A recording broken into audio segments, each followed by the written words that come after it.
I've put together approximately 35, maybe 37 videotapes, and all the information comes from a book dictated to me by God as his righteous servant, a man described in Isaiah 53, and the man described in chapter 11 of Isaiah, the descendant of David, the twig from a shoot that grows out of the stump of Jesse, and it is a stump because of the vanished and felled ancestral tree of the kings of Judah, the line of Jesus. He cannot be the man of chapter 11. He's not the anointed one. He's not son of David. None of that's true. The other book, that book is called Isaiah 53 in the Day of the Lord. And there's about 3 chapters in those particular videotapes that come from the second book that we wrote not too long ago. He dictated to me. It's the story of my life. It's to show you how I fit the verses of Isaiah 53 with regard primarily to suffering, familiar with disease. So that would be wounded, and as it turns out, cancer. But the other words that you find in Isaiah 53, punishment, maltreatment, crushing, bruising, chastisement. Okay, that is all in God's power. That's all in God's power, all those words. But the books are unpublished, shunned and despised, accounted afflicted by God, plagued. Nobody understands. This is so different than the Judaism the Jewish people have been taught. This Messianic era that will never occur. And we know it's not going to occur now once you believe who I am and how you cannot. After the mountain of evidence I have presented that is in those books, just as Moses today would have to say, well, look, I wrote Leviticus. You think I just came up with that? You think I just came up with all this information? Did I know how God speaks through an angel and who that angel is? Moses walks by a burning bush that's not consumed. The angel of the Lord's in the bush and God speaks. I'm the one who explained that to you. I shouldn't have to go any further than that. The God says the rabbis, the shepherds, they never listen to my prophet. They think they know everything. Well, I'm going to keep showing that they don't. This is primarily for the people who listen to them and not them. I don't expect them to ever respond. Because by responding, they have to say they've been wrong. Or that's just not what we believe. And so they won't change. The bottom line is they make money on it. That's the bottom line. God had me watch a video of Toby Singer just for this one purpose I'm about to tell you. He said, watch him raise his hand. He raises his hand to do his hair or rub his nose or something, and it's this big, fat gold watch. And this is how you know this is a God of old. He said, look at that. Look at that. I said, well, he does dive. He skin dives, scuba dives. I said, it might be a scuba watch. He said, that's no scuba watch. That's just a big, fat gold watch for everyone to see. And he makes his money on Isaiah 53. The guy tells me, at least that's how he really got going. I don't know. I know he has a radio show. But remember, I'm in the fire of refinement. Everything God does with me is to draw emotions because I'm going to be emotionless once I get to Israel, for the most part. He'll let me feel what he wants me to feel. But nobody can get under my skin. You can't bother me. Even if I seem like I'm mad, it doesn't carry over to my insides.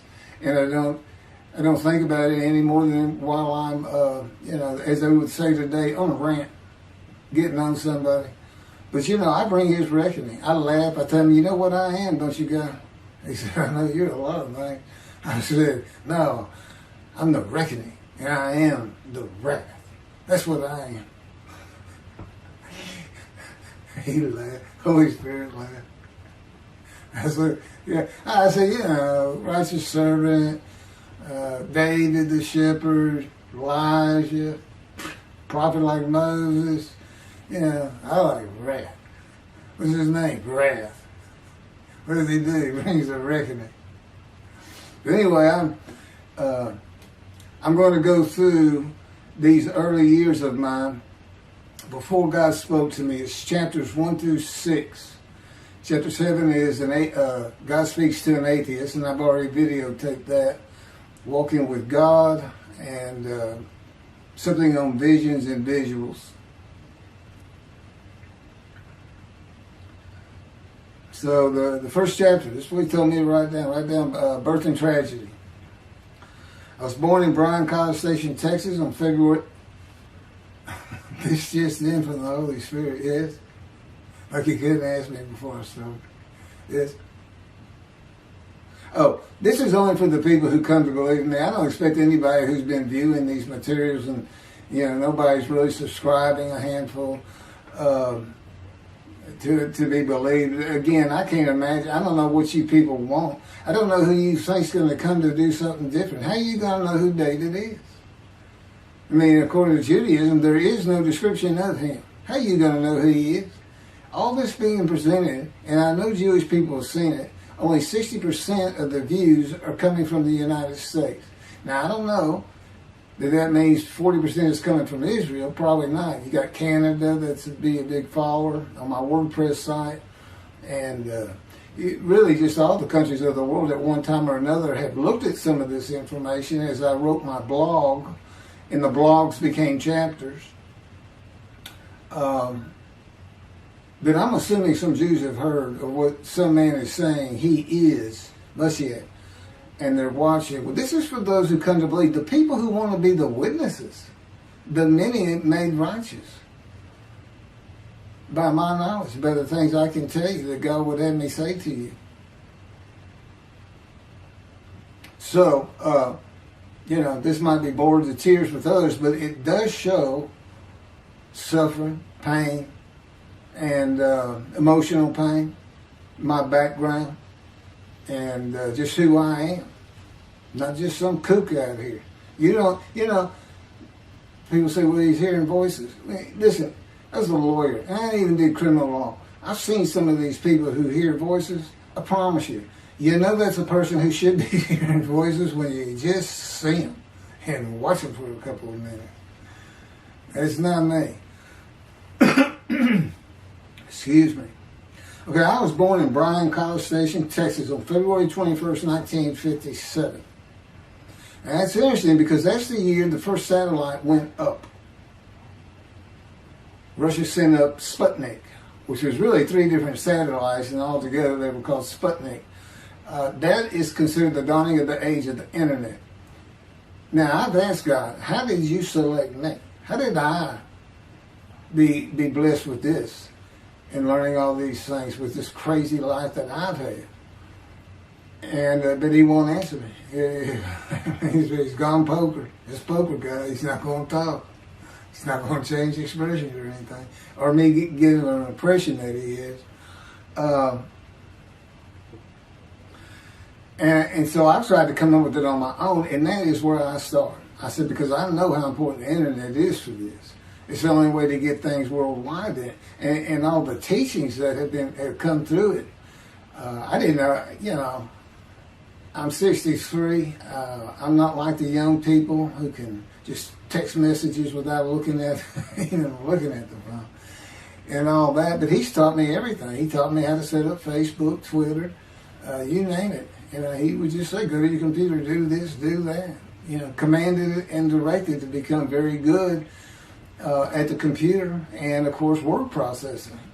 I'm a regular secretary, except I still henpeck with one finger.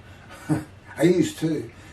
But God says that's to show you I have perfect use of this disfigured right arm.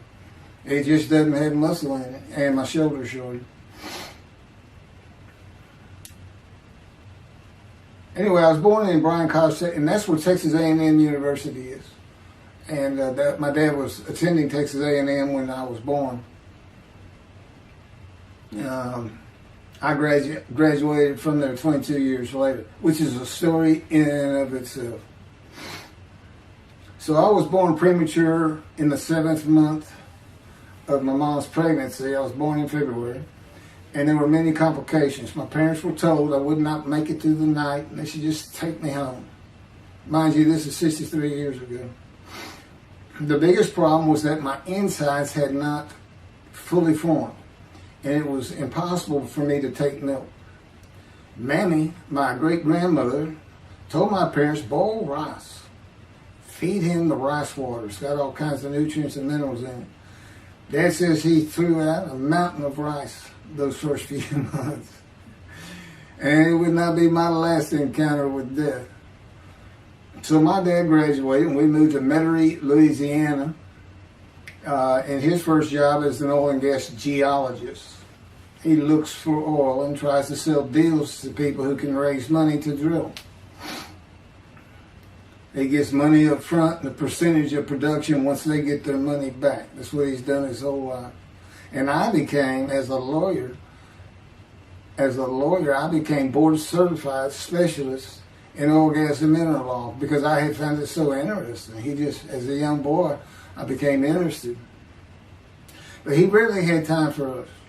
The other part, I said, okay, well, I was born when the dawning of the internet, so he's got a selection process for 57. And I come from a dysfunctional family. Lots of drinkers, lots of fighters. And on my mom, her grandfather committed suicide. It's tragedy. Birth and tragedy. In the Great Depression, he lost everything. He owned land in what is now downtown Dallas. But then when she was about 4 or 5, her mother went down to the Market Square in Crockett, Texas, small East Texas town. Everybody has their courthouse in the center of town, and there's streets on either side with stores. She went to the hardware store and purchased rat poison. She hadn't gotten hardly out the door when she opened it and took it herself. Died right there on Main Street in the middle of the day in a little small town. I don't know how long that would have been. My mom's 85 or 6. She was 4 or 5. Almost 80 years ago. So I'm sure it was quite an event. And her dad took her and her sister. Her sister's about 2 years older, to Metairie, and not Metairie, to someplace in Louisiana. But could have been Baton Rouge. And her father became a elevator operator. And you can still find this in Houston. When I was at law school, I went to law school downtown Houston, but South Texas College of Law. And at the courthouse, they would have somebody sitting in there on a little stool and with a lever and take you up or down, take everybody up or down. With all the lawyers coming in for the court cases, it was packed. I'm sure they've done away with it by now. But that's what he did. And they found him one day or night. He had taken out a pistol, he shot himself in the head and killed himself. So now she had suicides on both sides of her family. And her father's brother took the 2 girls in. He actually adopted them. And when she was about 10 or so, I believe, she's with him out in some shack in East Texas. And, there's not even phone in this place. And he took a shotgun, and I'm sure he'd been drinking. They were all known for it. And blew his head off right in front of her. I mean, that's all the circumstances I know about it. It doesn't sound like a good scene at all, but it scarred her for life. Okay, we've been taking care of her from the get-go. My father amazes me to no end. What he has done to care for her. See, they knew that was his sweetheart. Eventually, now at 10 years old, that's who he married. And they're both from Crockett, Texas. Small town people. I still take care of them. They've taken care of me for 10 years. God took me from society. He made me quit law. terminate my law license in Hawaii and Texas, and took me into poverty. I've been in poverty for 13 years until I just now filed for Social Security early.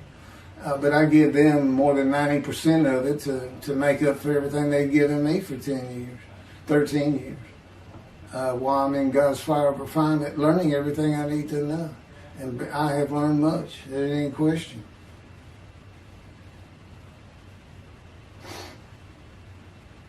So anyway, there's 3 suicides. There's 4 suicides right there. So it's a family of tragedy.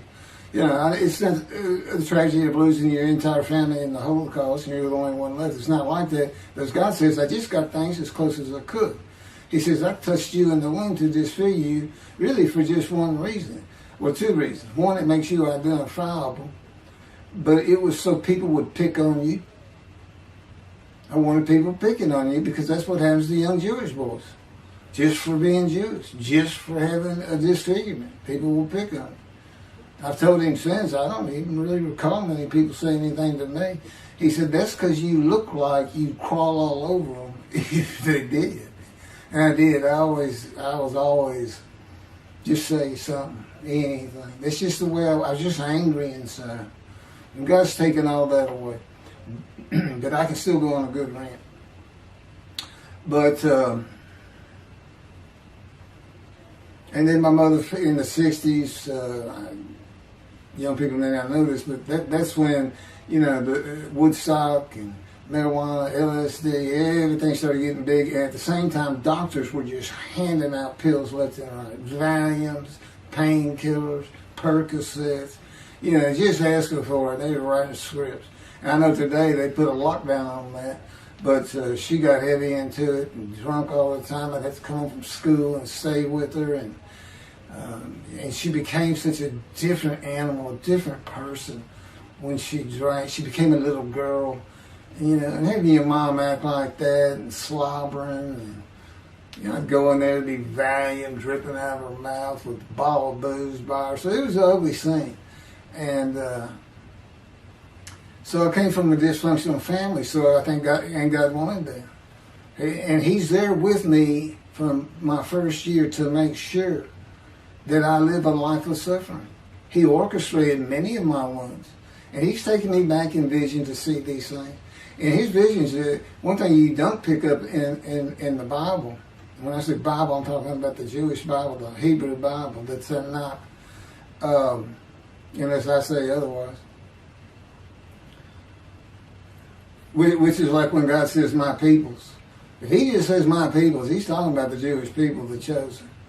I mean, He may say the peoples of Moab, or just by the context, you know, He's referring to another group. But that comes up all the time. So, to add to that, she tried to kill herself a few times. And when I was 10, my dad was at a Texas A&M game in Dallas. And I know it was 1967, so I was 10 years old, because I'm very familiar with that particular game. It was against Bear Bryant and the Alabama Crimson Tide. And he had coached at Texas A&M. So, as you can tell, me and my dad are big Aggie fans and football fans. But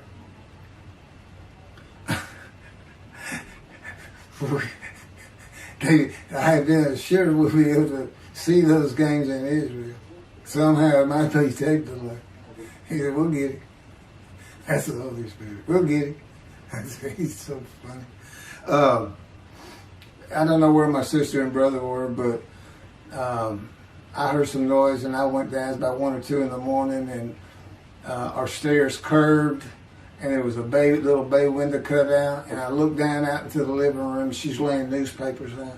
And I just sat there watching. I didn't know what to do. And she got down that paper and took out a butcher knife, not a razor blade, a butcher knife, and opened her wrist up.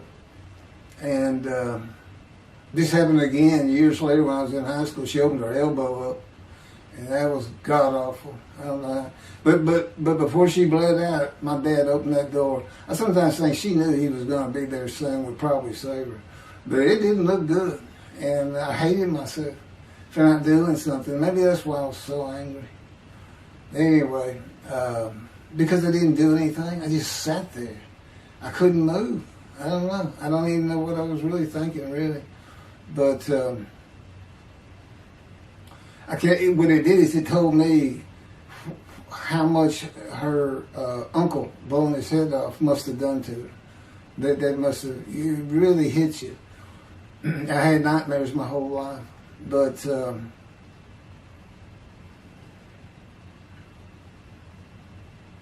I was 16 when she did the thing with the knife. But you know what? My dad finally got her he got her the best psychiatric care in Houston, Texas, and that's big because we got a medical center that's renowned throughout the world. And they put me back together many a time. And she never did that again. And the amazing thing is how different she is in her very advanced old age. I mean, it's like she was never that person of the 60s and the 70s and the 80s.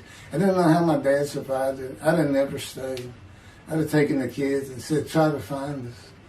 But he's not like that. I've never seen two people who love each other so much. It's crazy. But anyway, I was married for 20 years and we weren't like that at all. We finally divorced for irreconcilable differences. Okay, my first major surgeries when I was 2 years old. My first surgery. Up above here, I have a scar. I had my first of many surgeries. Been born without my right pectoral muscle, small shoulder, withered arm. And there was some, the movement of my arm was restricted. There was some tissue in here that had to be cut out. So they opened me up and did that. I was born right-handed, but I do everything left-handed, except for light things. Like I shoot a basketball right-handed. I throw a ball right-handed. Darts, things like that. But bowling, I'm left-handed. You know, anything heavy. And I was quite an athlete. If I'd had two good arms, I'd have probably been on scholarship. I was already offered a partial scholarship at a small school for track, even with this bad arm. But I just didn't have the fast start. You got to have two strong arms just pushing out in front of you. But I was some kind of quick and fast. So we moved back to Houston, to a place called West University, a suburb. And this little story, I don't even like telling it, but God tells me I have to. And he had something to do with it, but I'm not going to go into that part of it. So anyway, I had decided when I was in the second grade, I was tired of school, didn't want to go anymore. I don't exactly know why. I just know I said, that's it, and I'm not going. Dad came to get me up and take me to school until I'm not going. And it was on. He was going to get me there. It took him about an hour to get me to the car. Fighting and screaming and running around and hiding, getting under bed. You name it, I was doing it. And but anyway, he finally gets me to the school, but he's too tired. He wasn't even going to try to get me out of the car by himself. So he get out and he goes and gets the principal. Now, my dad's about 6'2", but he's real slim. And but he comes out with his principal who's taller than he is, and he's a hefty guy. He's burly. Anyway, so they come, they said, get out of the car. I said, I'm not getting out of the car. I'd already locked the doors. And only the two front doors were locked, and it was those locks that you pull up and push down. So my dad used the key, and he popped that lock up, and I slammed it back down. Said, I'm not going to school, I told you. He throws some keys. They start throwing the keys at one another over the roof. The principal was trying the same thing, and I'm slamming his door. I'm leaping across the car. Man, I don't know how long I went, but they finally, in 5 minutes maybe, seemed like an eternity. I was terrorized. That's the way I look at it. Anyway, the principal got it open. And I saw that door open, and I got back on the far other side of by the steering wheel with my back against that door. And I curled up like a ball, had my knees on my chest, and he reached in to get me, and I unleashed on him, kicking him in the face with everything I had. It broke his glasses, and his orbital bone got shattered. So, That wasn't my first principal either. There's another one. So, but anyway, so they carried me in, and it was very embarrassing. I was crying. But again, funny thing, nobody, because I stayed with this same group for 9 years, going to West University and the junior high there that you go to. Nobody ever said anything to me about it. And I knew some of those kids that were in that class.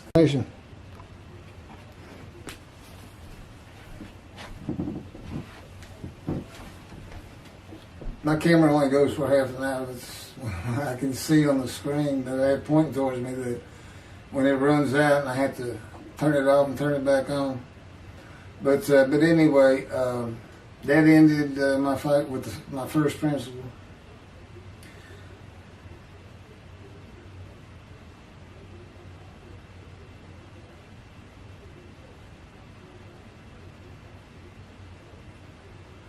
Yeah, here it is right here. I just got to help me put these together. In the 10th grade, the principal of the school told me to cut my hair. You know, I had long, blonde, wavy hair, well past my shoulders. Again, this was, I graduated high school in '76, and this was in junior high, so it's in the early '70s, but it felt like the '60s still. And I kept in a ponytail. It was neat. It was a school-wide policy. I think I was one of the last people to cut his hair. I was hiding all the time. I was always on the alert for the teachers that would turn you in. But I went and got it cut. I told the barber right at my collar. Sat there in the chair and cut it right at my collar as I was instructed to do. And then I was commanded to return to the principal's office. And so I presented myself to him. I sat down in the chair in his office, and he gets up, walks behind me, and grabbed me by my hair, back of my head, and jerked my head back fast. And said, "It's still over your collar." Now, I don't know if I did a backflip out of that thing. I can't really recall. But what I do recall is it took 3 people to get me off of him. And I was permanently expelled from school, which ended up me leaving home. It wasn't a runaway. I'm just out of here. I'm tired of everything and everybody. I ain't going to school ever again. Hate school, always have. That was me. Yeah, they had to pull me off of him. I understand through a friend of mine, he said, my brother went to that school. He had some stories about that guy. I told the guy, I said, it wasn't me. It said him. Second major surgery came when I was 12 years old to try and repair my right knee and just below it. I was running full speed in a field.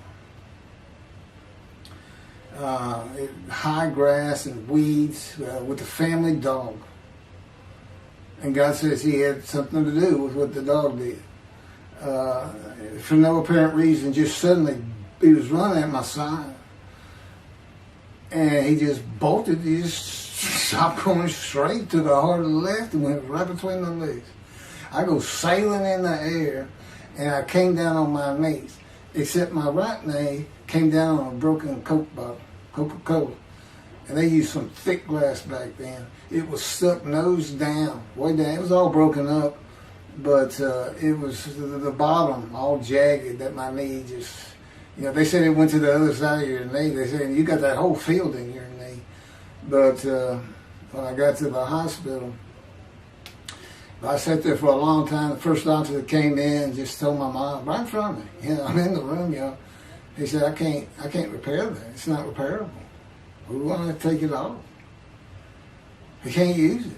And I already knew that because as I started screaming and yelling for my dad, he finally came back. This field was behind our house. There was a chain link fence, and then the field. My dad finally heard me. He got over. He saw the blood, and so all of a sudden he's scared to death. I'm going into shock, and he got me to put my arm around his neck, and he said, "Can you walk on it?" And I tried, and it just collapsed. It was useless. It was awful. And then I had to climb over that fence, and my mom was going crazy and screaming and crying. And he had to go take care of her. I'm sitting in his bathroom with my leg all opened up, and I'm just getting sicker and sicker, nauseated, scared. I was a cripple. And but anyway, they get me down to the hospital. And this, like I said, the first doctors were just like, we don't know what to do. And just right then, and God says he knew he was going to be there. This doctor walks by, and my mom recognizes him. And she goes, Dr. Kane. And she runs out the door. Well, this is Dr. Kane. Her mammy that I mentioned earlier, in her old age, very old, maybe been in her 90s, I don't know, late 80s, but living with her sister, broke her hip. And this doctor repaired it. This is a long time ago, people. Repaired it, and she actually walked again with a walker. I remember. But that's who this doctor was. And she said, my son, they're going to take his leg off. You've got to come look at it. And this Dr. Kane actually became the medical doctor for the Houston Oilers. He repaired many in the before and after me. I guess that's what he specialized in. But he was there at the hospital just to do rounds. He wasn't dressed for surgery or anything. But he came in that room, and I mean, he was livid when he looked at my knee and knew how I'd been there for like 5 hours at this time. And he just started barking orders about getting me prepped for surgery, and he takes off to go get prepped. And they literally ran me down to surgery in a gurney. I mean, they were trying. This kind of fear he put in everybody.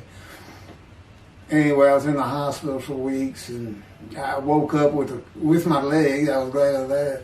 But I had a cast from my hip to my ankle. And he told me, when I finally was being released, he said, if you put any weight on that leg, you'll never walk again. So, I can't remember, 6 weeks. I don't know how long it was that I had that cast on. It wasn't my first cast, it wasn't my last.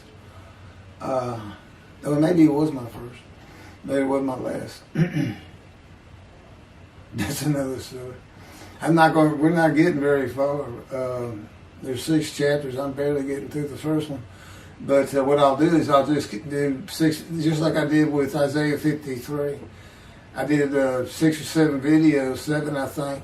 But then I joined them all together and put it as one video, the definitive commentary of Isaiah 53, which comes straight from God, by the way. I mean, you can contest what I'm saying all you want, but it makes perfect sense. For the first time, Isaiah 53 is explained. Now, how did I become the smartest religious Jew in the world who can see that? And what the wounding and the punishment, everything's about, and how it's really, in some ways, a snare for the Gentiles for the day of the Lord. Because he knows he can take me and just decimate any argument they want to put forth. You know, in particular, I'm blemished. I'm the Antichrist. In that I am the exact opposite of Jesus Christ.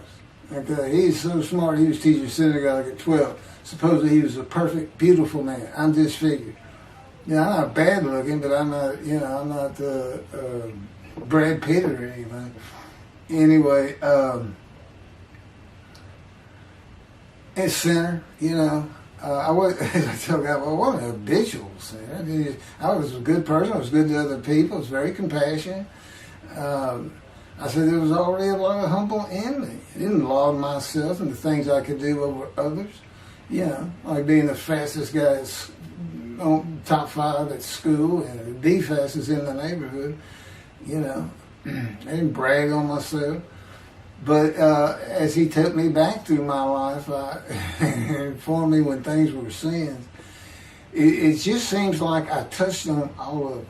And if murder in your heart is actually committing that sin, as the Christians say, I don't really go with that. But then there's really not much I've missed. So I'm a sinner. And, all Jesus can say is, well, I'm a sinner too. I lied. All you got to do is read the scripture in the Gospels. You see where I'm lying. That's easy. And I came from the banished line. I thought I was the man of Isaiah 53. I thought I was going to be exposed to death, but given long life.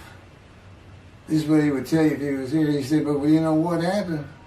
They crucified me. And on the cross, I realized I'm not that man. This isn't exposure to death. This looks like a sure thing. Father, Father, Father, why have you forsaken me? That's Jesus Christ saying, I'm not the man of Isaiah 53, and I just figured it out. That's what that is. I ask God sometimes, you sure you didn't have that written? Why on earth would they write that down? At least forget about it. We need to forsaken me. That's what it's about, Christians. No, they got their way. They can explain that being counted a sinner means he got crucified with the sinner beside him being crucified on each side, left and right. So there's three of them, so he's counted a sinner. Okay. You know, it's supposed to be descriptive. We're supposed to be able to find a person to this. You might tell Judaism the same thing. You know, this is to find somebody. It's not the people of Israel. They're all kinds of people.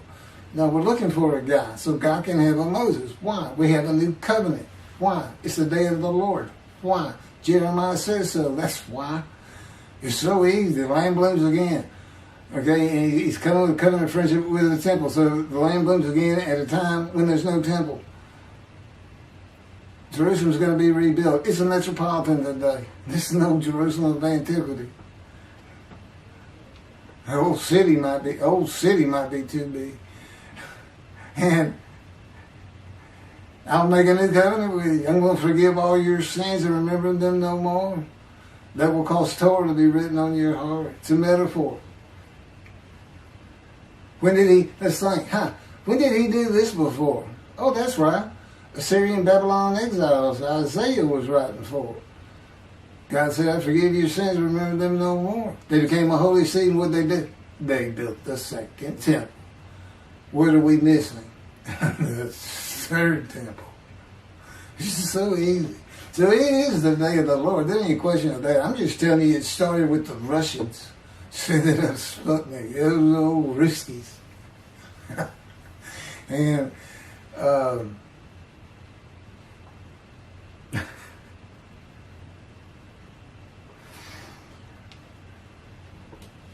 and he's bringing the covenant, but he's got to have a Moses. He said himself a prophet like Moses. So he's saying it's Joshua. No, it's not. God needs him today, the day of the Lord. And guess what? He gives us a description of him. He knows this is a time of secularism, reliance on science and medicine and doctors. And you got so many more people who the only book out there is not the Hebrew Bible. There's a lot more books than that. You know, there's all kinds of distractions, television, cell phones, computers. You know, back then, you know, you just sat around and said, what do you think God's doing? I don't know. Wish he'd send some rain. You know, it was just, I said it's easier to get them back then. But here it is. It's here. And God said, you see why I put shunned and despised in there?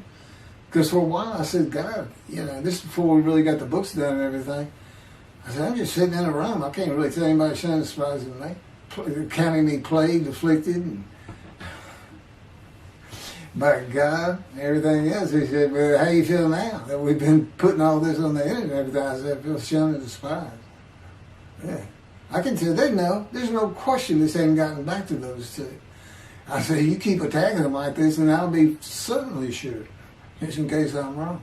But, because he won't actually tell me, he won't tell me anything, this is a rule of thumb, he won't tell me anything that I cannot find out or become knowledgeable on or informed on of my own, which means about nothing because we're in a room all the time. The adjunct of the Holy of Holies, what I call it. I live in the, I'm like the priest who can, the only person who could go into the Holy of Holies was the high priest. And that's what I'm like. As a matter of fact, God had me write down, just as he had David write down, a new Psalm, 151, where God said, and it's on a video, where God is speaking. Where the Lord came to me and God said, quote, and within that, he says that he declared me. We actually used the psalm where he declares it for David. He declared me an eternal priest in the order of Melchizedek and King David, and a rightful king, small k, and a rightful king. And he also declared, I'm the righteous servant. I mean, that's God talking. I mean, he's using it. When he dictated to me, it wasn't, to be written in my personality. That's him. That's him doing a new song. So, because he does that. Even in the writings, the person doing the writing, whatever prophet it was, or Moses, or David, if he wrote Samuel 2 and Kings 1 until he died. As I said, God says, just assume the central character is the one I had writing, because their lives change when I come to them, just like mine's changed. This is not anything I could have ever conceived or even bothered thinking of. I'd have never read the Bible my whole life if he hadn't told me, we're going to the bookstore and get you a Tanakh. That was 13 years ago. And my answer was, what's a Tanakh? I didn't know anything. And look at all this knowledge. But this is it. This is the only power he's going to use in creation. He's not going to perform miracles. He's not going to have me performing miracles. And he's not. He said, the only power I'm going to use is on you. What I can get you to do. He said, I can take a Gentile Texan and take him to Israel and get my temple built. Okay. He said, because that's what you say to God all the time. Okay. And one night, I hadn't even read Isaiah 53. He didn't come to me and just say, offer yourself for guilt. I crush you with cancer. It was me that did. That's not, I wouldn't have known what he was talking about. We finally get to Isaiah a couple of years later. He said, Keith, read Isaiah 53. I said, okay. And so I read it. I said, okay, finish it. He said, who do you think that is? I said, I have no idea. I can barely read it. I don't know what it's saying. I said, I think these two verses ought to be up here. I said, you sure nobody messed with this thing? He said, nobody messed with it. It's just how I had Isaiah write it. He said, that's you. I said, oh, okay. And I couldn't help myself. Good luck convincing anybody. I can't even tell what it's saying. He said, before we get done with it, and he's right. I've been over that thing so many times. From my original version of Isaiah 53 that he dictated, or told me how to put together, but every sentence, every word is his. We've changed it up and added things. I've learned things. Like I didn't know about the test of devotion. I didn't know why the angel was leaving early in Malachi 3, but I do now. And all that would cause an amendment to my midrash on Isaiah 53. And, the book has me, these are all on videotapes now, me and Rashi. Rashi, the first one to come up with this is Israel. And, I look at his answers and I just shake my head sometimes. You should see his answer in Malachi 3 for the angel of the covenant that you desire. There's only a covenant of friendship and the covenant of Jeremiah. And this is his answer. It's midrash, so he just takes a section of the angel is on the way, and it just says the angel of the covenant. And his commentary is the angel that avenges the revenge of the covenant. I said, what does that mean? What was he talking about? I said, God's being funny. He said, I don't know. I said, you too know. He said, well, I'm not telling you. So, God likes to feel as though he's laughing. He doesn't actually laugh. He sends me a perception that he does. Or he uses me to laugh. I've mentioned that in a video. Because he can't. Well, he controls my words. I learned that in walking with him. Just one day, I'm talking out loud as we go. I'm discussing man and divine beings as though I had a sermon I was giving or a speech to somebody or a seminar. And I'm rolling, and I can tell he is really making this thing rock. He's taking me from here to here to here, and we're going. And I'm going. And all of a sudden, I use a word or a couple words that I simply don't use. And they're not what my mind was even thinking of. They just came out. And I just stopped. I said, did you do that? I didn't even say, hey, did you just make me say these two words? Because I knew he knew. I said, did you do that? He said, I did. Like he was almost indignant. I did. I said, okay. But anyway, that's where it all started. Now I know. Okay, guess who that is? That's the Holy Spirit. Using me. He doesn't sound like that. But he'll use words like that. Said he's getting bored. They like to cut. Let me just say this. This is part of God you don't know. And it's not all the time. Just some of the times we do tend to get kind of silly in here. But, they do things after a while. I'm like, so I feel like a kindergarten teacher, and I got two of those kids that you just shake your head at. She said, this is a handful. These two are nothing but trouble. Always fooling around, looking for a laugh. And the Spirit's always working in heaven, death, God laugh, as it were. Again, he doesn't actually laugh. It's a perception that's his emotion. If God has any emotions left, because worrying about other people's pain is not one of them. He made that clear to me. I don't care about your pain. And just saying it makes you mad. He says, see him drawing anger. And he'll do stuff so many times over and over. He says, it's easy because now it irritates the fire out of it. He just started. I said, how do y'all keep doing the same stuff? And one day I told him, I said, I got it. Which means it actually came from them. I got it. You never grew up. You never got sent to your room. You never had to climb that mountain to achieve something. Put yourself out there. Nobody's ever whooped you. He said it. I said, that's what it is. You never grew up. That's what it is. Yeah, I'm dealing with the child God. That's what I'm dealing with. That was my argument. And then he came down as mean, very serious, mature God. And I didn't bring that argument up anymore.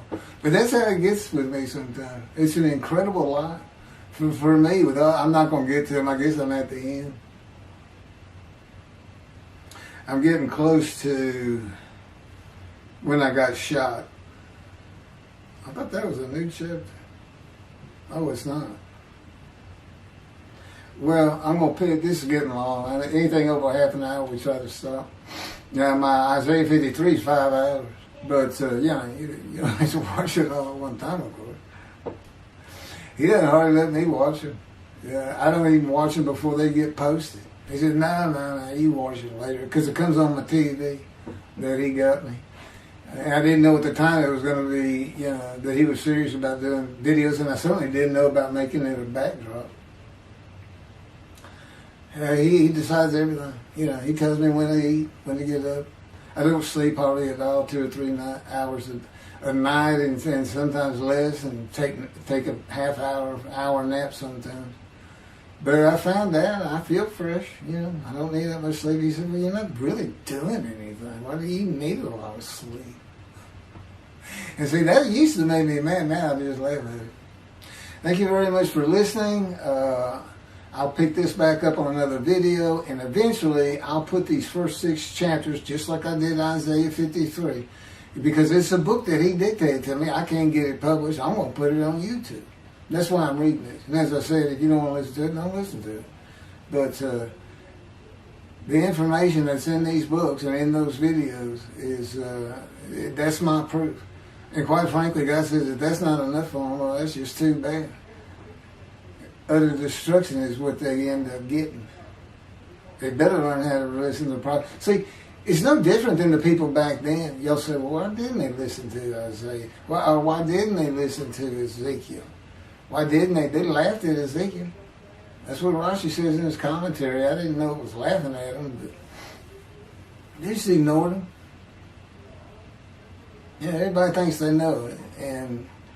But in any event, I do know there's one chapter we haven't put in there, and that is recognizing a prophet in the Talmud. It says Moses vouched for Joshua, so he didn't have to be tested. Now, the problem with all that is, and I think why God hadn't had me put it on video, is that they're looking for a seer, somebody who can see the future. But see, that's antiquity. I mean, that's not what you're looking for today. Moses wasn't a seer. And none of the prophets were seers. They just wrote down what God told them to write down. God's the prophet. Is the one making prophecy. And what he does, he doesn't actually just, quote, see the future. He walks it through. He says, okay, right here is when they're going to send up a satellite. This is where humanity will be at that time. He can walk it through in his mind. As I mentioned, his eyes, he doesn't have them. It's just his absolute knowledge of all things. He can form a picture of this room. Me, it's in here. He knows every atom of my body. And it's like he does a vision for himself, a visualization. It's what I call when they put pictures in my mind. He says, and he puts it into the spirit's mind. And they're both within me. You know, the big cloud that just came down. If you're sitting in a room with me, it envelops you. But it engulfs me, it goes through me. My little spirit cloud becomes part of the big cloud. That's why God is in his spirit. Here's the elements of spirit, and here's the elements of God's presence, his mind. Two clouds, they just come together. They can be together. Okay, but God's still one. He created the other cloud. And then in this room, filled with them, my little spirit is like a little cloud that just came in and part of it. That's who I am. That's a man in divine beings. Okay? No, it's like nobody's really expecting it. Well, maybe it's because you didn't know these things. And now I get the feeling shunned. Shunned means I'm not looking at that. It sounds like a kook. We by faith, by the fundamental principles of Rambam from the Talmud, from his diagnosis of the Talmud. Why don't you do your own? Why don't you throw the Talmud out and learn some new stuff? Why don't you get out of antiquity? Every religion has an end times like that. Every religion ends up with utopia for its people. Everybody. Well, don't be like everybody. You're the Jews. Throw that out. Let's get practical. Let's have God in our midst again, in a man like he was in Moses. Let's point at him and tell the Christians that is the man of Isaiah 53. Here's what it's about. God says he's coming back. He told us, we're not waiting on him like you. And he said when he was coming back, he false prophesied 5 times. He ain't coming back. He wasn't who he thought he was. He told us on the cross. I'm not the man of Isaiah 53. He tells us. What else was he doing? Father, why'd you forsake me? I'm about to die. What do you think he's talking about? What do you think he's thinking about? You're not supposed to die. He thinks he's the man of Isaiah 53. So do they. It's just mind-boggling because I'm the man. And there's nothing about me that says Jesus Christ. Nothing. You should hear me cuss God. I've cussed him trying to die. I begged for death 1,000 times. He said, it's not been 1,000 times. I said, it's been hundreds. He said, well, that's true. You have cursed me more than any man in the history of mankind. And he said, and you did it face to face. And I said, you shouldn't make me so mad. He laughs, y'all. He laughs. When I'm cussing him, he makes him laugh. And oh, you're kidding, that story? He gave me his perspective. This is how he did it. He said, Keith, imagine you created ants. And ants are living beings. In other words, they can think and they have emotion. Okay, you get a great big ant farm over here in your room. Okay, you decide you're going to get one ant to get all the other ants to do stuff. But you got to get him ready. And you get him ready the way I'm getting you ready. Now, he's mad at you. Right? I said, yes. Yes. And he said, now, imagine, I'm always laying in this bed. I got a big table. It's got a microwave on. I put my computer on. I got a big fan I like to have on. And he said, look over at that table. Now, imagine that ant got loose. And he is crawled up. And he is standing on the corner of that table. And he is giving you the what for in ant language. I mean, he's going. And he's turning around and shaking his butt at you. And he's cussing. And all this. And all you got to do is go bump. And he's gone. I said, that's funny. And it is. And that's how that's what it does to him with me. You know, the spirit will rile me up. I call him a troublemaker, troubler. He's so funny. But God's so humorous. There's a difference in their humor. Okay, that wraps up. I'm told that does wrap it up. I'm going to pick up a gunshot. I guess it was worse than the accident to my knee. They ended up opening me up from between my breast and my pelvic bone, and now it's been 3 times. And eventually, the lung cancer and colon cancer and skin cancer. But the lung cancer is when they told me you should have died from the colon cancer. He said, but this is it. We can't treat that. It's too advanced. You're gone and prepare to die. That was 20 years ago when the planes hit New York. It was the planes hitting New York that got me up off the ground one last time to see one more doctor. The life of God's righteous servant of Isaiah 53, chapter 3, gunshot. Shortly after I recovered from my knee injury, I moved to Fort Lauderdale, Florida. I was not happy about it at all. It turned out to be a lot of fun. I made some great friends and celebrated my 13th birthday.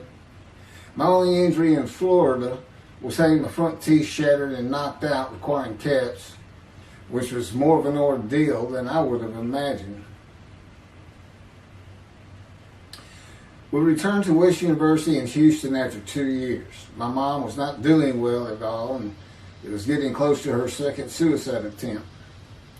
I was back with my old friends and did not have much supervision from home, and I failed ninth grade. I made my own decisions, and I rarely listened to others. After being set back a year at junior high school, I made a few new friends, which led to my next serious injury. My best friend was a Spanish Italian whose father was from Sicily. And he kept a machine gun and a violin case in his office at the restaurant he owned, where his son and I were waiters.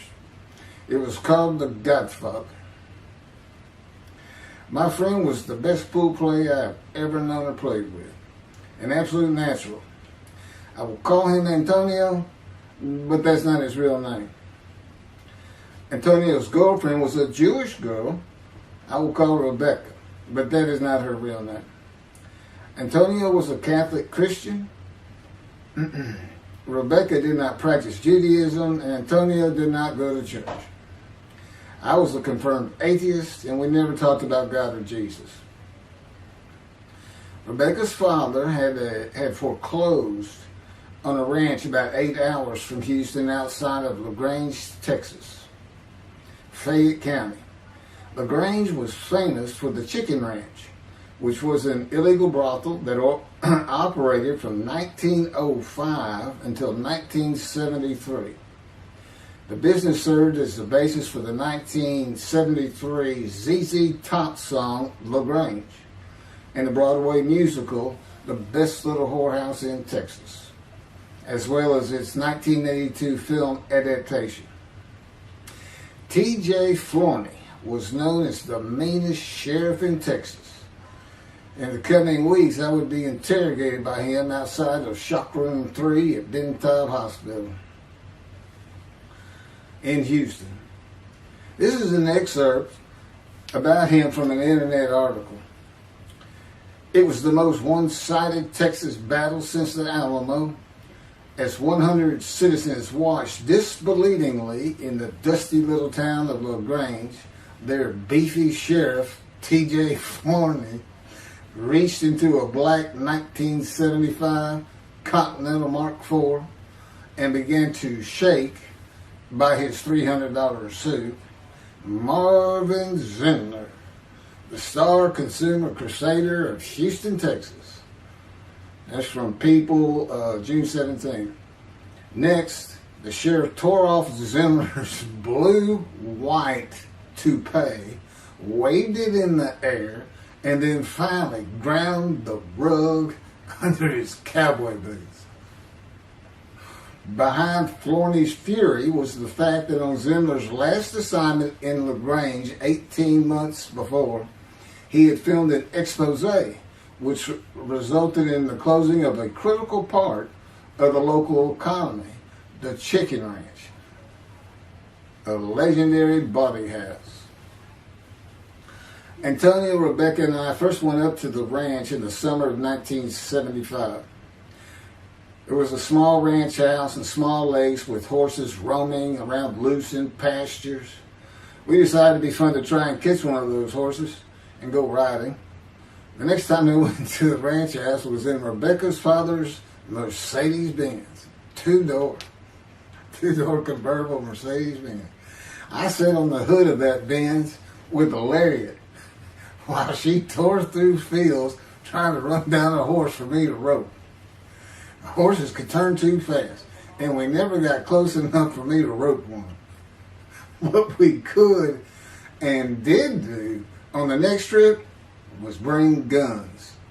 A 30-30 rifle, shotgun, and two 22 caliber pistols with holsters.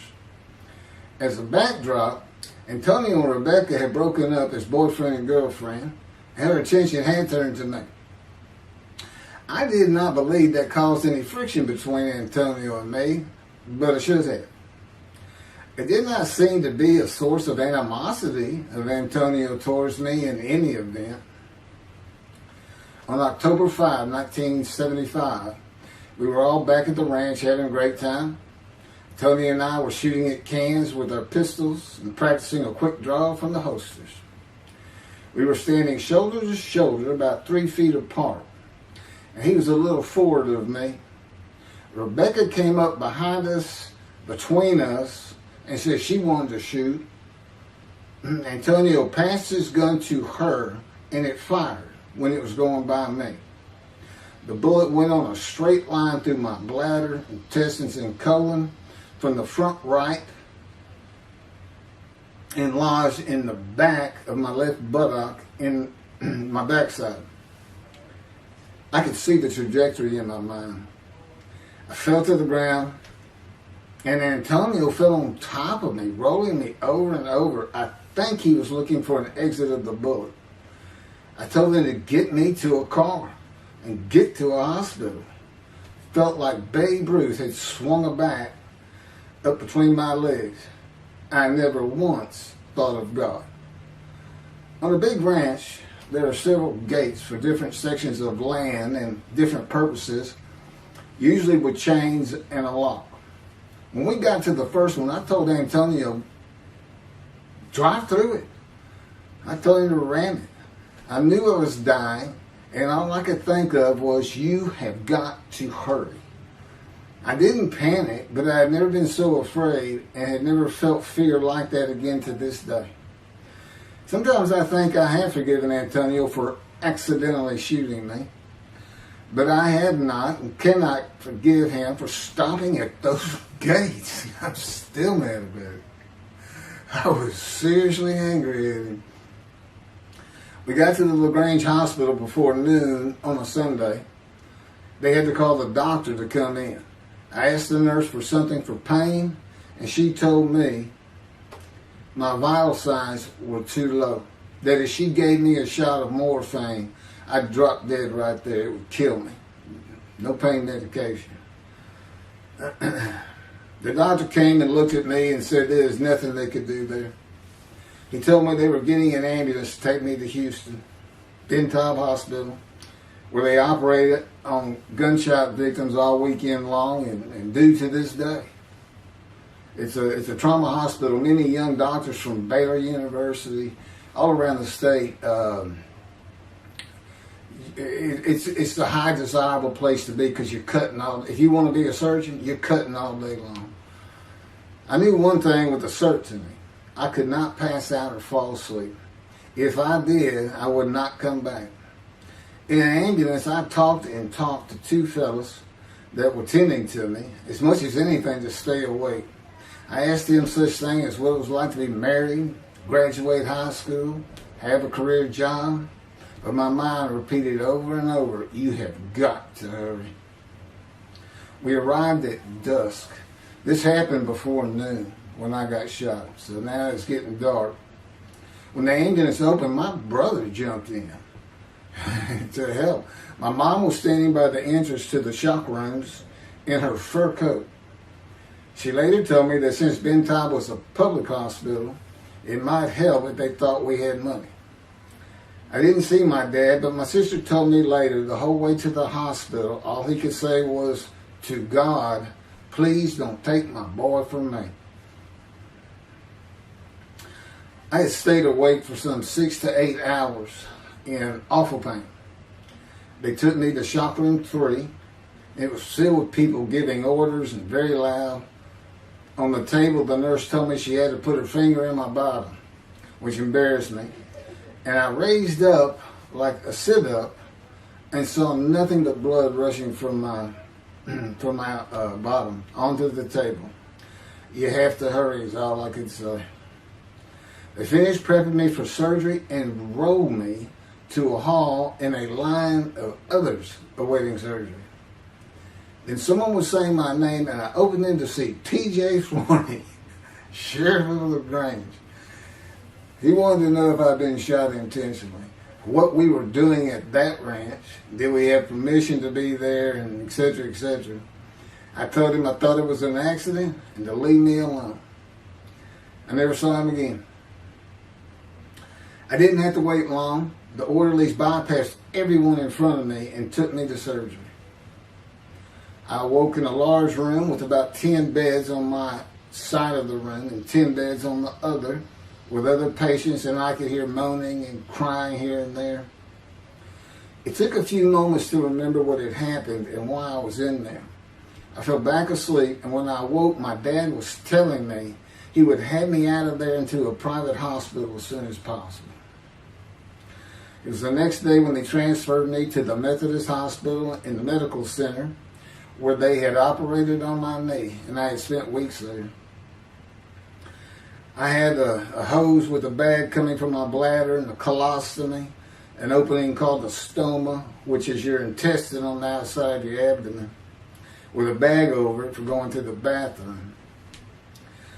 I was out of danger from dying, but still very weak, and I needed to gain some weight.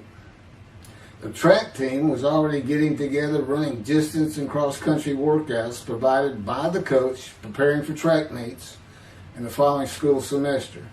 I lived about a half mile from the high school. The day I got home, I walked to look at the track. It did not seem possible I could get back in shape.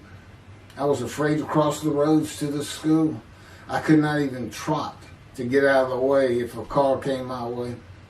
My insides felt like jelly, and I had been warned that too much physical exertion in the first 10 days could cause a stomal hernia and my intestines to start extending from my body.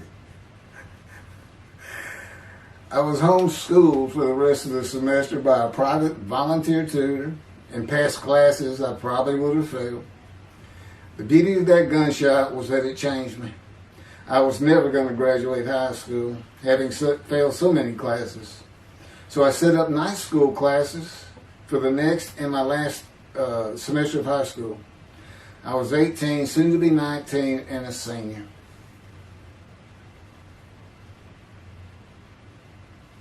Chapter 4, College and Law School.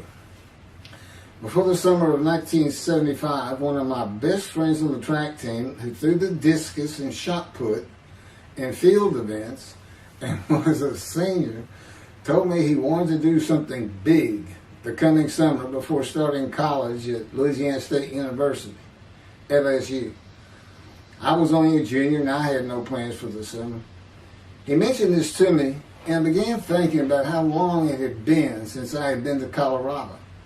My father, who had really good years and many so-so years, depending on how the oil and gas industry was doing. And when I was in junior high school, he had sold some prospects that completed a few wells and had purchased a condominium in Pagosa Springs near Durango, Colorado. My friend's name was Keith Miller, and I called him Miller. He had given me the name of Say Babe. At one of our night track meets, I was running the 330-yard low hurdles, and the last turn was behind bleachers where the officials lost sight of us for a few moments. A runner to my left veered out of his lane into mine and took my hurdle, and I had to slow down and go around it, yelling, "Hey man, that's my hurdle." I wasn't happy. I do not remember how Miller knew what I had yelled, but he was probably on the football field inside the track working on shot put and discus, watching me run and hurting me. I did not really know him very well at this time, other than he was a popular senior who knew everyone, in stark contrast to me. On the following Monday, I was walking down the halls between classes, and coming in the other direction was Miller, though I did not see him. Then as he was passing me, in a loud voice, loud enough for everyone in the entire hall to hear, I hear, "Say, babe, that's my hurt." Hence, say, babe. That began a really good and fun friendship, and I got to know the class I should have been in if I had not failed ninth grade. And because I was Miller's friend, I was immediately accepted by anyone he introduced me to. I found out about 40 years later on Facebook. I looked him up and we friended that he's Jewish, and particularly because of his brother. He's got an older brother, and they look just alike. Live up in Oregon. But I did not know that. It's not something we ever talked about. Just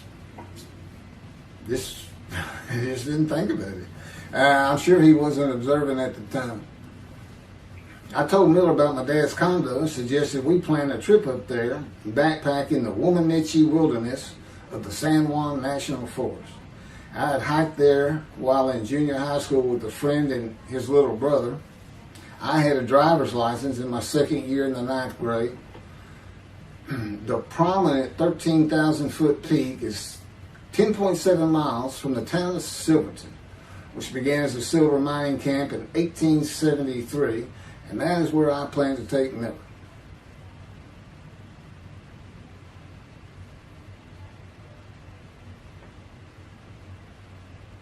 So Miller and I take off. We use his car. As I said, he was getting ready to graduate, and his dad had bought him a Toyota. I can't remember the name right now. My dad's condo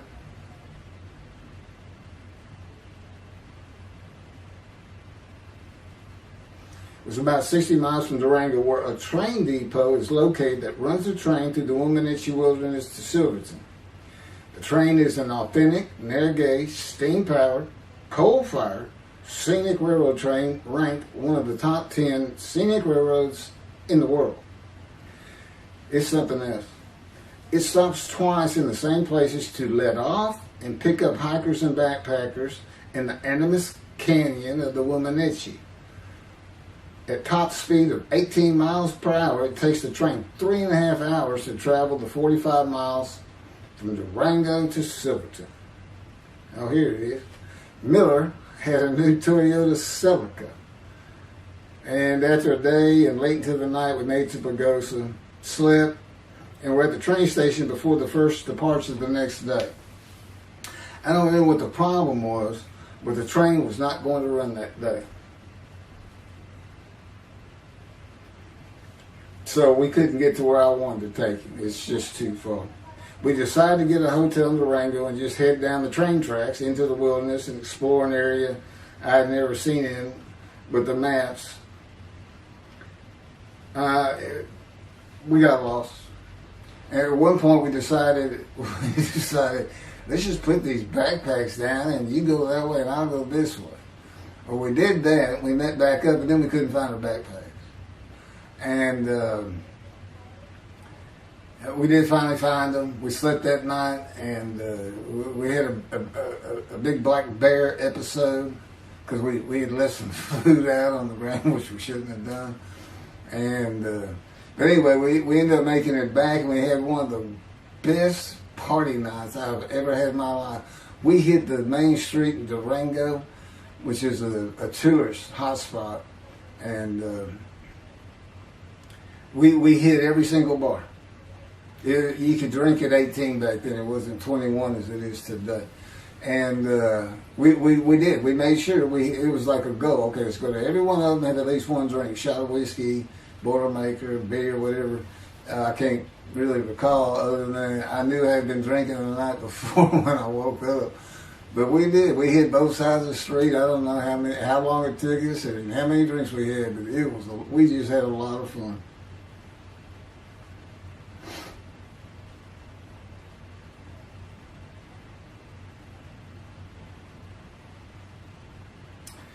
Okay, I'll be coming to chapter, I guess it's 4.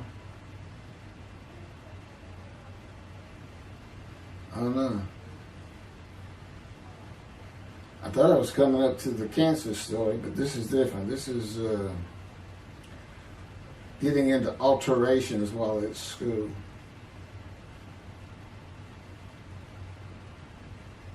So anyway, I was shot on October 5, 1975, and by early December, so it was October 5, and then in early December, I had surgery again to put my intestines back together, which was, it was dicey. They kept telling me, we don't know if we can reattach. There's people like Bob Hope lived his whole life with one of these stomal deals, and it's just a horrible thing. It was successful. They put it back together, and they removed my bladder tube. The girl next door, who I had never talked to other than to say hey or hello, and who also went to high school with me, had been coming over daily, and she agreed to be my girlfriend when I asked her a few months later. I did my night school and graduated last in my class, or close to it, of over 400 people. In late December, I began running with the track team. Now, I had surgery early December, and I already got out there with them, which was difficult. Pulling 2 tires on the cinder track. There's a rope, 2 tires, and you put a harness around your waist. I had to put mine high up on my shoulder. On the cinder track for a lap and a half, 660 yards with 2-minute intervals, 6 times was the toughest. My speed and quickness were still there, but distance running and my endurance, it took quite a while to come back. In early February, just about 3 months after being shot, I won my first 120-yard high hurdles race at a track meet that was fast enough to qualify at the upcoming district track meet for the regional track meet. Winning at the regionals would place me in the state track meet. I was fast, but my disfigured right arm really held me back. Then my heart was broken, and I cried for the first time since I was a child, best I could remember. My coach, who really liked me, he understood the effort I had put in to get back in shape. Called me to his office, and I knew something was wrong. He told me I could no longer be on the track team. I had too many semesters of school to be eligible according to the eligibility rules. It was because I had failed 9th grade.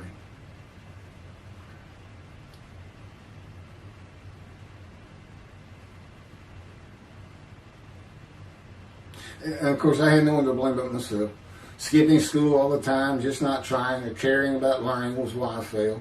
I was not lacking in intelligence and common sense, as many people thought of me. I could and often did read a complete science fiction paperback book during the school day. One day. I get them from my brother. I just sat in the back of each class and read my book, and the teachers always left me alone. I also was suspended from school a couple of times for fighting. First fight was in the gym in the bleachers with the principal on the floor telling us the do's and don'ts for the second semester of the 10th grade. This is 2 years before I was shot. I found out he already knew me by name, and I had never talked to him. The second fight was with the same guy, but this time we took it across the street from the school. He had about 10 of his friends, and I, being pretty much a loner, I had none. They were African American, bused into school from neighborhoods far away. And I just didn't understand them, or know why they even talked to me with words I did not get, like word, or say, man, can I hold $1?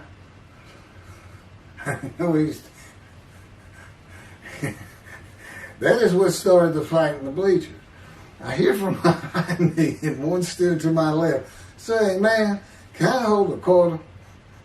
I turned around and just looked at him. And finally said, I did not have $1. Bored with the principal, I undid my ponytail. Mind you, he's sitting right behind me, and I'm well aware of that. And I brushed my long blonde hair and then reached into my pocket for some chapstick for my lips. When I pulled my hand out with the chapstick, turned out I did have a quarter. Then from behind me, I hear, "Say, man, you said you don't have no quarter." To which I replied, turning around, "I don't have a quarter for you." The next part is kind of hazy. But I do know I grabbed him by the front of his shirt and threw him down the bleachers onto the students sitting below me. That is when the principal yelled my name and told me to go to his office. The next day, the guy and his friends were waiting on me when I got to school, and we fought across the street. The principal had told me not to get into any more fights, and this is the fight I got suspended for.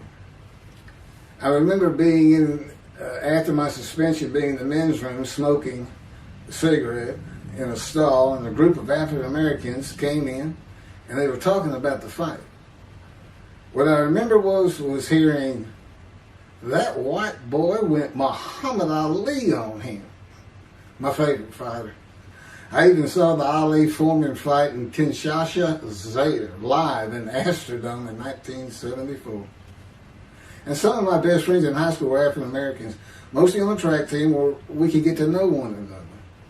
I still had run-ins with the general population of the African Americans, who everyone just called blacks back then. I never used the N-word and thought they would help themselves a lot if they'd stop using it.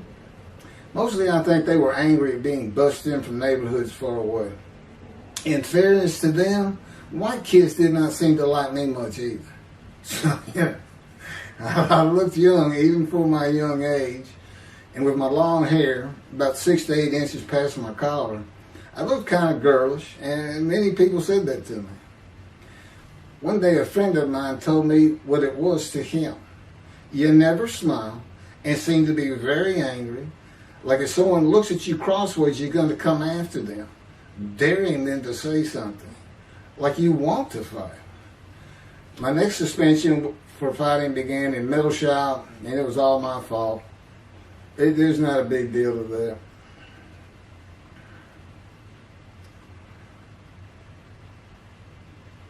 The last fight I was ever in came right before I was gunshot at the ranch. The accident really changed me and the way I looked at life. I never got in another fight after I got shot. It took some of the fire out of me. My longtime friend from junior high school and I were at Memorial Park at night and walked down a train track that ran through the woods, away from the streets and recreation areas. We went to the center of a long railroad trestle bridge that ran over a bayou to wait for a train to round the corner from either direction on a single track. When a train would round the corner, we had to run and jump off the trestle after clearing the bayou. We were drinking beer. As we were sitting, we started talking about the price of gas that was 44 cents a gallon in 1975. Anyway, the trains weren't running. We got up to leave, and as we're walking down the steps, he said something about my father and about how to find oil and gas. And I turned around and just hit him with everything I had, with my right arm. And I realized, what a stupid thing to do. I called him the Big Sweet. He's huge Norwegian. His hair was white and long and longer than mine. His hand was the size.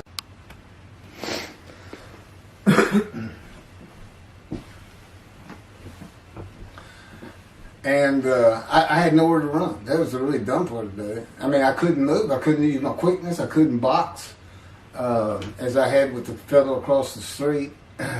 And he just took one big swing. He's very athletic. Coaches all wanted him on the high school team, but he didn't want to. Football team.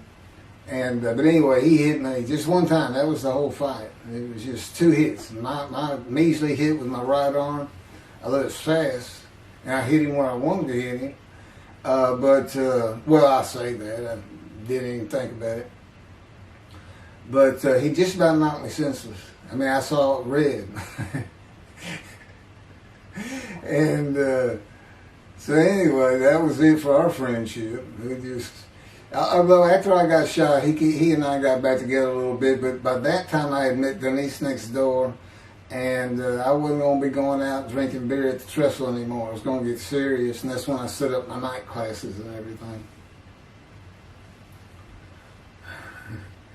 The big Swede.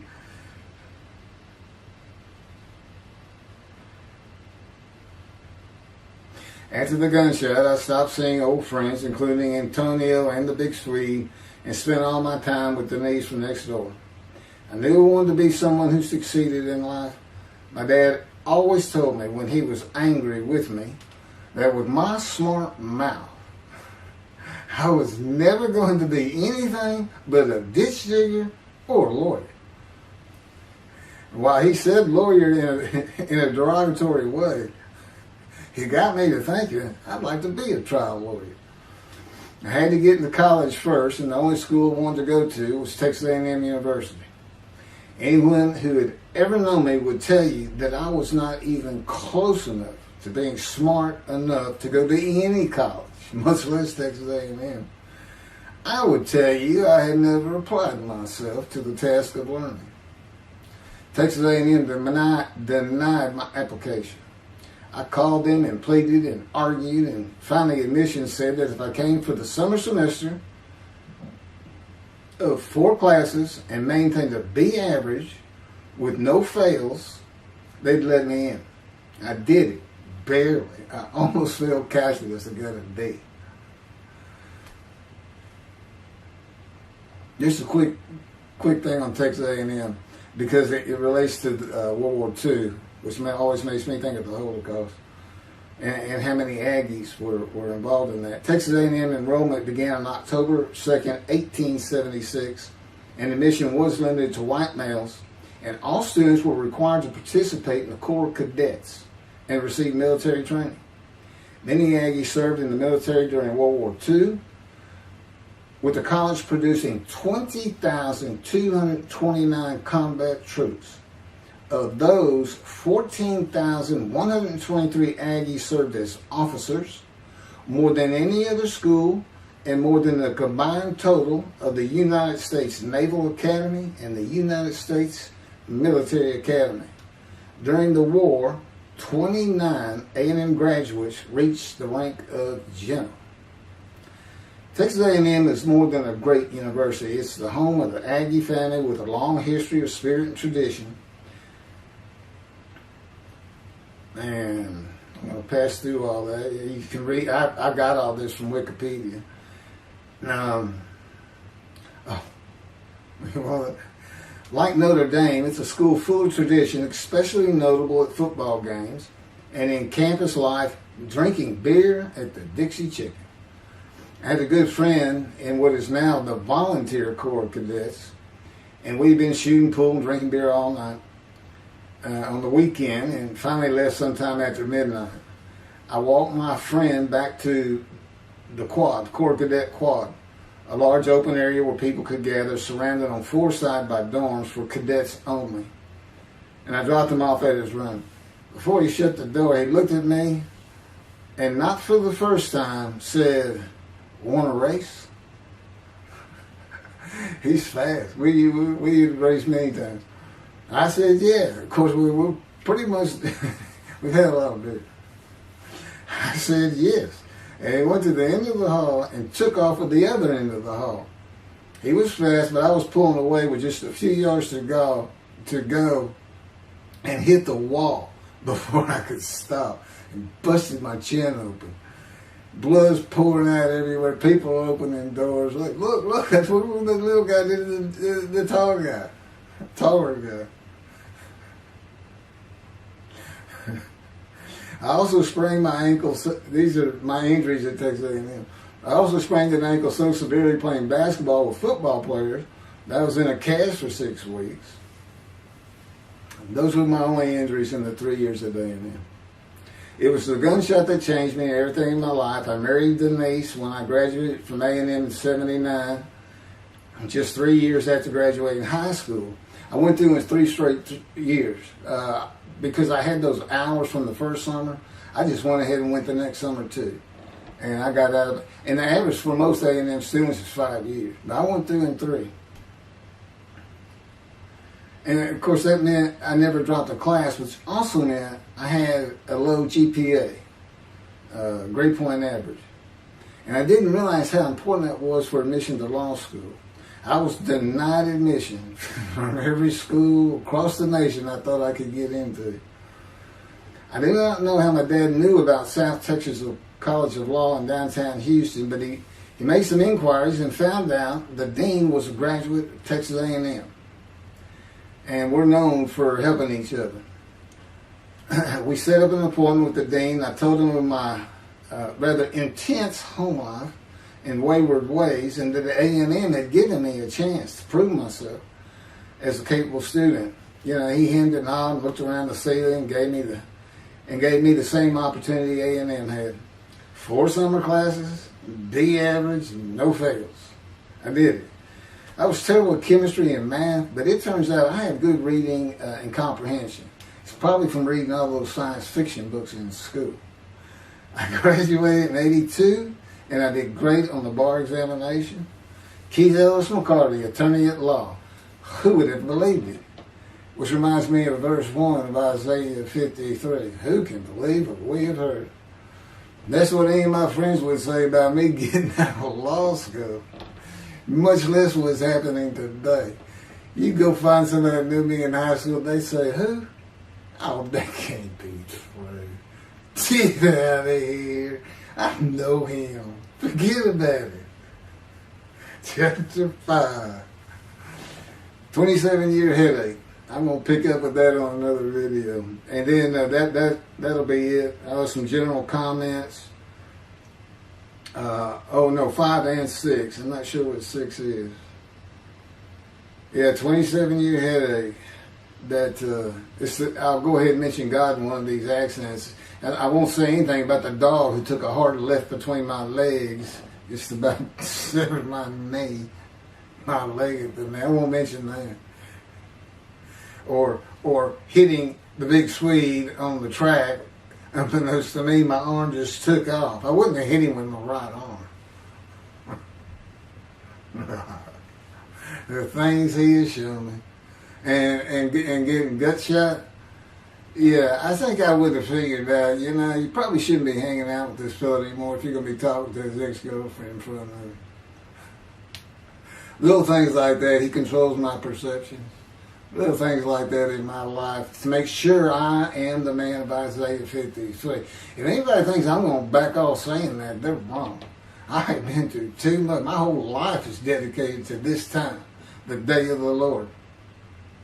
As a matter of fact, what about my day? I started, what about my day? Well, he said, well, first of all, God's speaking with you and living with you. Most people say that's pretty good. I said, yeah. But anyway, here's something he's promised me that he lets me check out all the time. And I'm going to put on the screen.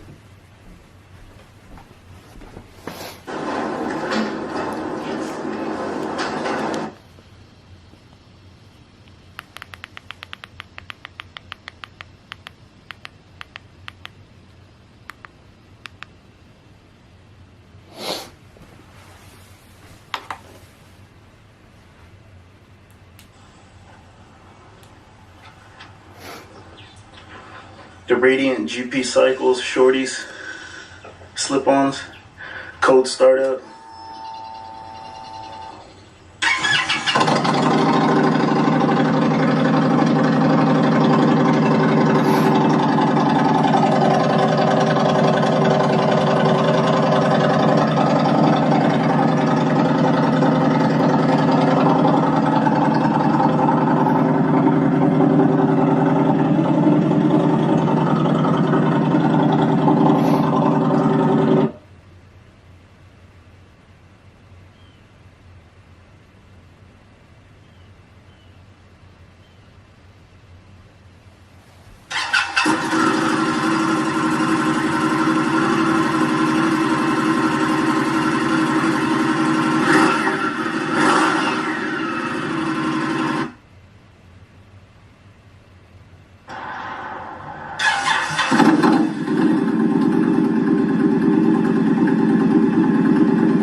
27-year headache.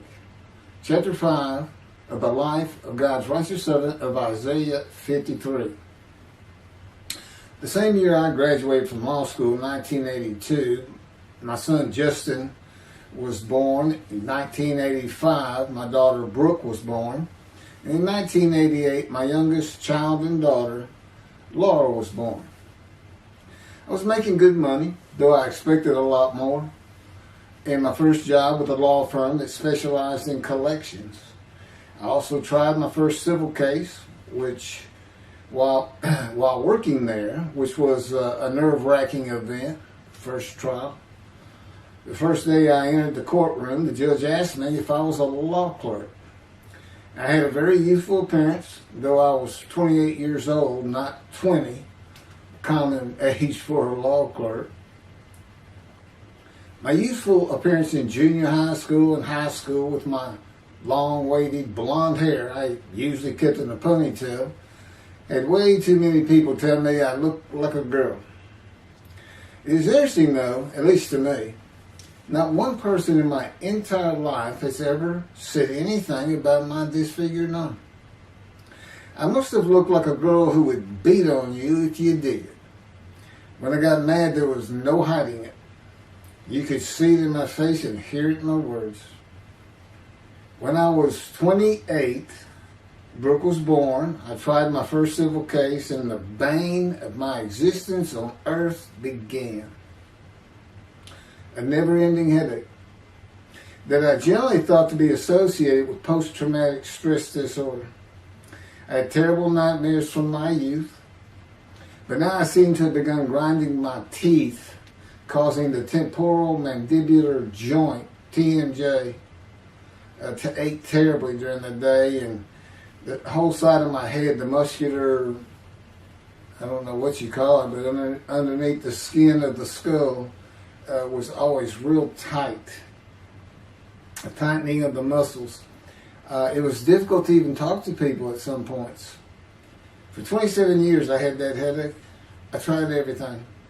Even surgery on the TMJ, and another surgery where the doctor severed my upper jaw and then trisected it from my skull and spaced it to fit my lower jaw. All to no avail. I could not stop the nightmares and the grinding of my teeth. Mouth guards helped my teeth, but the pressure was still there. I literally feared going to sleep. I didn't want to wake up the next day sometimes because I knew how bad the pain would be there again. It completely ended my dream of being a trial lawyer.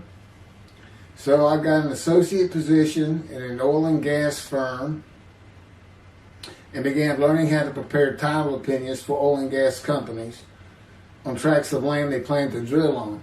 Basically, a title opinion is you start from sovereignty, which is when the state granted the land to someone, usually great, large tracts of land. And from there, you get parceled out and cut up. And I'd be chasing one small tract within a very large one almost 200 years ago in the early 1800s. And I would have to create genealogical charts of heirship, for people who died without a will. And I had to know who the family members were. And I got very good at it. And I really enjoyed it. I'd go to small towns throughout Texas and into their courthouses where they would keep all the records of every transaction, of every piece of land in the county. But anyway, there's an awful lot to it. I do go into it in some detail in the book, but I'm not going to for this video.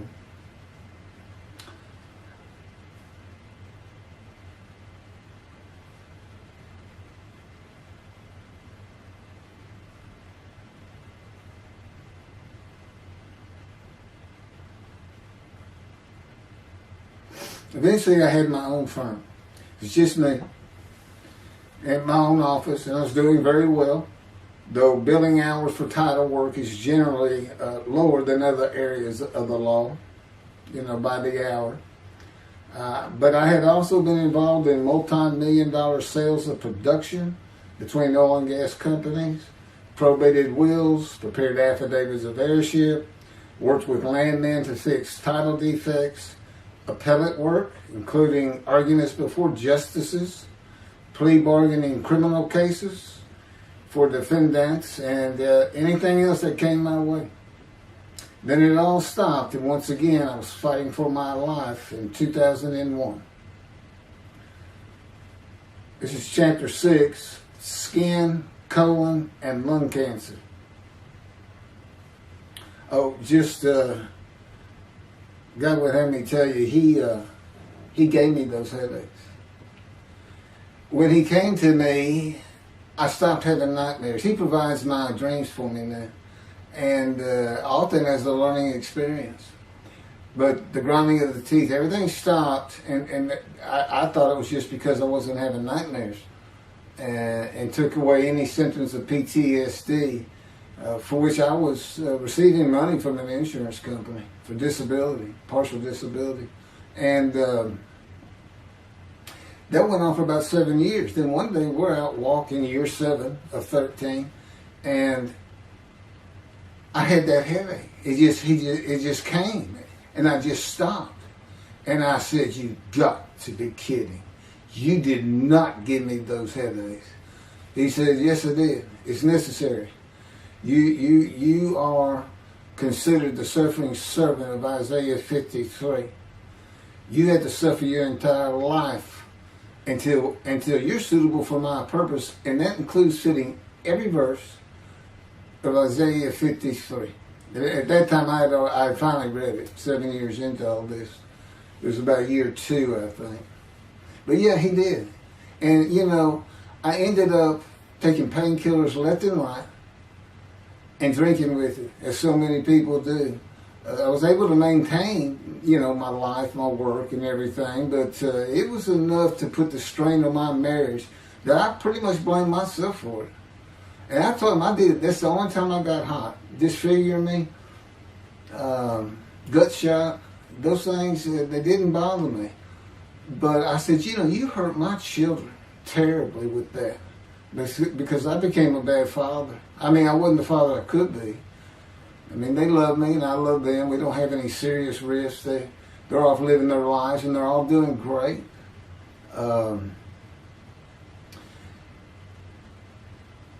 But if they consider themselves anything, they're Christians. And although I don't think any of them are overtly religious, or that they're in church every Sunday or anything like that, but when I started going to the conservative synagogue here in town, and I told them I was converting to be Jewish, they're pretty much just saying I would be a Jew, I guess. I'm not sure that I didn't believe in Jesus.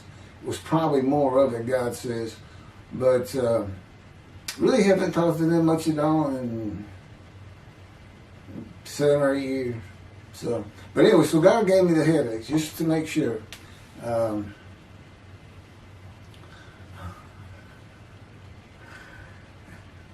Anyway, I was married to Denise for 18 years, and we divorced in 1997 for irreconcilable differences.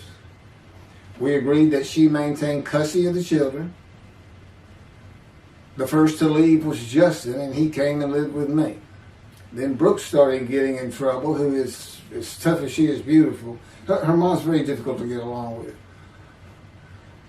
Justin was a lot like me at his age, and trouble followed him everywhere he went. Like me, he was hard to talk to, and like me, his getting out of high school was a coin flip. He's doing great. He learned the oil and gas landman business, and I helped him out as much as I could, and friends of mine helped him out even a lot more. And he's very successful now. Married, no children. Laura's married, no children. She's got a great job. And Brooke is married with 2 children. I have 2 grandchildren. Long life, see his children. You'll see what I'm talking about, long life, when I get to the lung cancer that God chose to crush me with. Something had to be done, and to make matters worse, Denise had met a man and they were going to get married. But he didn't want Brooke to be part of their new family, or Justin for that matter. He wasn't going to go stay with them anyway. Now, I had 2 of the children and she had 1, but all still in her custody according to the divorce decree. So anyway, I stopped paying child support on those 2, but had not gotten around to the proper revision of the divorce decree when I took Justin and Brooke with me to live on the Big Island, Hawaii. Laura came with us to visit for a month. This oversight on my part resulted in Denise and now her 3rd husband filing papers in divorce court for past child support for all 3 children, for the time I had begun paying her 1/3 of the original amount. I represented myself. I had won contempt of court and was locked up for a day, but I never had to pay that money. By verbal agreement, I sent Laura back exactly 1 month later.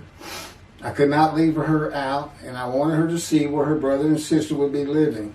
They were all so close and protective of each other, and still are to this day. And she was so sad. One of the hardest and emotionally painful things I have ever done was put her on the plane back to Houston. I can't think of anything else. The backdrop to moving to Hawaii was my firm was in dire need of new work. But the oil and gas industry was down. It's always up and down. And my clients were not drilling. A landman I knew called and said his sister in Hawaii, a brilliant eye doctor, but not a good businesswoman, needed help resolving creditor issues stemming from her new offices and equipment purchases. I told him it was a good time for me, as things were slow, and who's going to turn down a free expense trip to the Big Island, Hawaii? So I went and took care of everything without charge, but of course everything was paid for. When I came back to live in Hawaii, at the urging of the doctor that I had helped, who did not like the look of an abrasion on my chest, and it had been there for years, I was examined by a friend of hers, and it was cancer. I don't remember what the doctor called it. He removed it in surgery with a 6-inch diameter circular cut, and it was not malignant. I could practice in just about any area of the law, and all I had to do was pass the Hawaii bar exam, one of the toughest in the nation. While studying for the bar, my body, all at once, in a moment, told me something bad was wrong with me. I had been running, swimming, riding my bike everywhere I went, letting Justin have the car, and had been feeling good and strong. In a moment's time, I was weak and sick while grocery shopping, and there was a pain in my belly and my abdomen. I did not know it, but a large tumor in my colon had burst through my colon, and I was bleeding internally. I did not go to a doctor, which I guess is my nature. That, and I did not have medical insurance. Anyone asking anyone for help unless things were at a critical stage, such as a bullet wound, was something I couldn't do. There's all kinds of personality disorders. I thought surely it would pass, and decided to just give it time and bear up to the abdominal and belly pain. I continued studying and took the Hawaii bar on Oahu in Honolulu in the summer of 2001. I had lived in pain for so many years from my headache, and passing the bar was so important. I just kept going day by day. Pain was getting worse, and but I kept exercising. It was the only time I didn't focus on the pain. I had always been a fast healer, and I thought in any day it would just go away. I finally could no longer take it. Brooke, it turns out, was in Houston visiting with her mom, and I left Justin at our little, we called it the Little Green Shack. There wasn't much to it. We weren't there very often, really, except to sleep, and went to Houston to find a doctor for diagnosis, staying at my parents' townhome, which is where I'm at now. I had allowed my major medical insurance to lapse using premiums for child support when things had gotten lean. I just needed someone to tell me what was wrong. I would find a way to take care of whatever the diagnosis was. Early September, I was close to dying, lying on the floor of a dingy apartment of a friend who traveled for work. I could no longer get up to even try and get medical help. And I had not told anyone how bad it had become. Then the planes hit New York. Seeing how grief-stricken so many relatives were on the news, I began to think for the first time how awful my children would feel when they found out how and where I died all alone. So I asked my father, again, it's hard for me to ask people for things, for the money to pay for a colon examination that had been suggested by a doctor at one of those clinics you find in a strip mall, the only places I could afford. The doctor who performed the colonoscopy finally found what was making me so ill and unable to eat. A malignant tumor 6 to 8 inches long that had burst through my colon, and I was bleeding internally. You know, I come out of anesthesia, partial anesthesia, and he's holding this picture, and there's this great big purple blob, and he says, I couldn't get the scope past this. It's not a good way to wake up. To say it crushed me in my life is an understatement.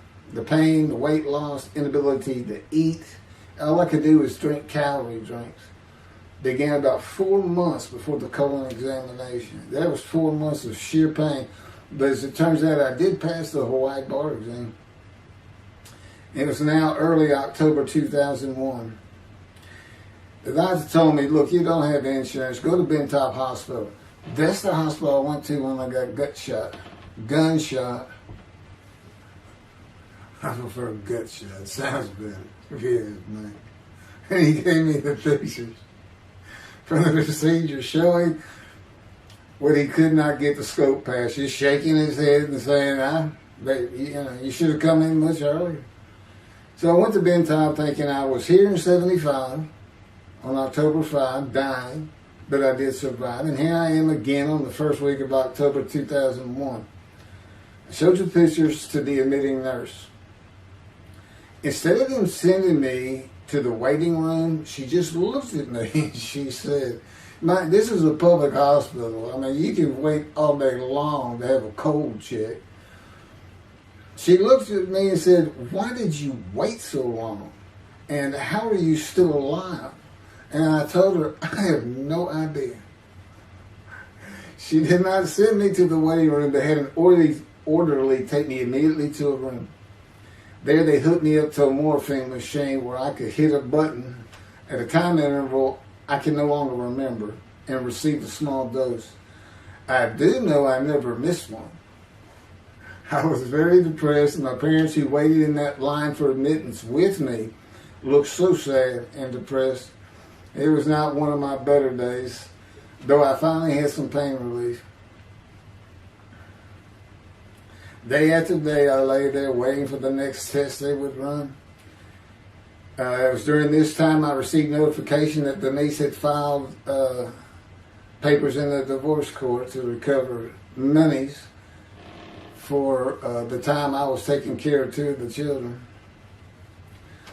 That's also when I received notification from Hawaii that I had passed the bar exam.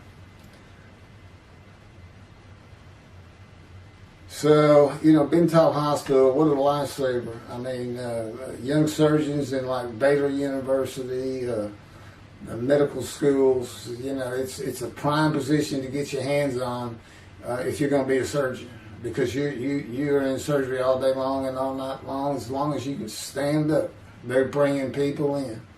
It's just a real hot spot in Houston, and a great hospital, but it's not a place you want to stay. You really don't. My doctor would come in and be out so fast I never knew what was going on. He did tell you my previous surgery to my abdomen, where they opened me up from stem to stern, complicated removal of the tumor. On October 25, my son's birthday, who was now stuck in Hawaii, they cut me open again and removed the tumor. It was about a week or so later, I was released with a schedule for chemotherapy. I returned to the dingy apartment all alone. I just stared at the television for weeks. I did, and chemo, so depressing for those who had to go into it. A small room with big chairs for about 20 people who all looked like death, including me. Everyone with an assortment of bags of chemo dripping into our arms for hours. It took about 8 hours before I really got sick from it. And I had to park a long way to avoid paying for parking and drive a long way to the apartment. It was a very gloomy fall and winter. When I completed my chemo of once a week for 6 or 9 months, more tests were scheduled. I do not remember how many months the chemo lasted. I do remember I did not finish, missing the last 3 sessions. At the end, I could not get out of the door without bursting into tears and just not go. It just wore me down to nothing. On the bright side, it was my door. I had my own apartment called The Loft. It was brand new and very nice on a bayou close to downtown Houston with a running trail alongside it and lots of woods near Memorial Park, where I had been running a 3-mile circuit since high school. I returned to Bental for follow-up tests, including x-rays of my chest, and the colon cancer had not returned then and to this day. The chest x-rays were another matter entirely. The doctor told me he had bad news and showed me the x-rays telling me the white spots I was seeing was cancer. They were everywhere. Lungs full of cancer, he said, at a stage I could not be treated with any success. My dad was with me, and I asked the doctor, well, what does that mean? And when he said you need to prepare for death, the look on my father's face was so sad and hurt at the same time I'll never forget. And we've been through some tough things in this house. Every house we've been in. It didn't affect me one bit. I did not feel anything. I was too beat down from the chemotherapy to care, I guess. God tells me I had a lot to do with that. And the fact no matter what they said, I didn't think I was going to die. But I didn't know that. I just wasn't having that conscious thought. And God says he had a lot to do with that. Of course, he hadn't spoken to me yet. I have never seen a doctor for cancer or any other ailment since that day. I had to get Justin home was all I thought about. But I needed money. I found an old client that needed a title opinion for a drill site well. I struggled through that and got my boy back to Houston. And it was tough. I was so weak. And it had been so long since I really had done any title work. And just going to pick the work up and visiting with the client was a major to-do for me. But we got there and I got Justin home and he went to live with some childhood friends. This was now 2002 and going into 2003. I just walked all over the running trails in the 3-mile loop at Memorial Park and in the woods day after day. I didn't think about dying, but I did not think about restarting my law practice either. I watched a lot of television and played video games. I watched the Tour de France for the first time and got inspiration from Lance Armstrong. I was still alive though, and the funny thing was my lungs never bothered me. I was never sick. It's because God had already removed it. After I got the news I was dying of lung cancer, He took them from me. That's what He tells me. And I don't have any symptoms. Well, as you'll see right here, in 2005, I picked up some title work here and there and made an office out of my loft. I bought my first motorcycle, soft-tailed lowrider Harley Davidson. First time in many years I was happy. I love riding that bike. In 2006, I did some landman work for standard day wages and began dieting and running.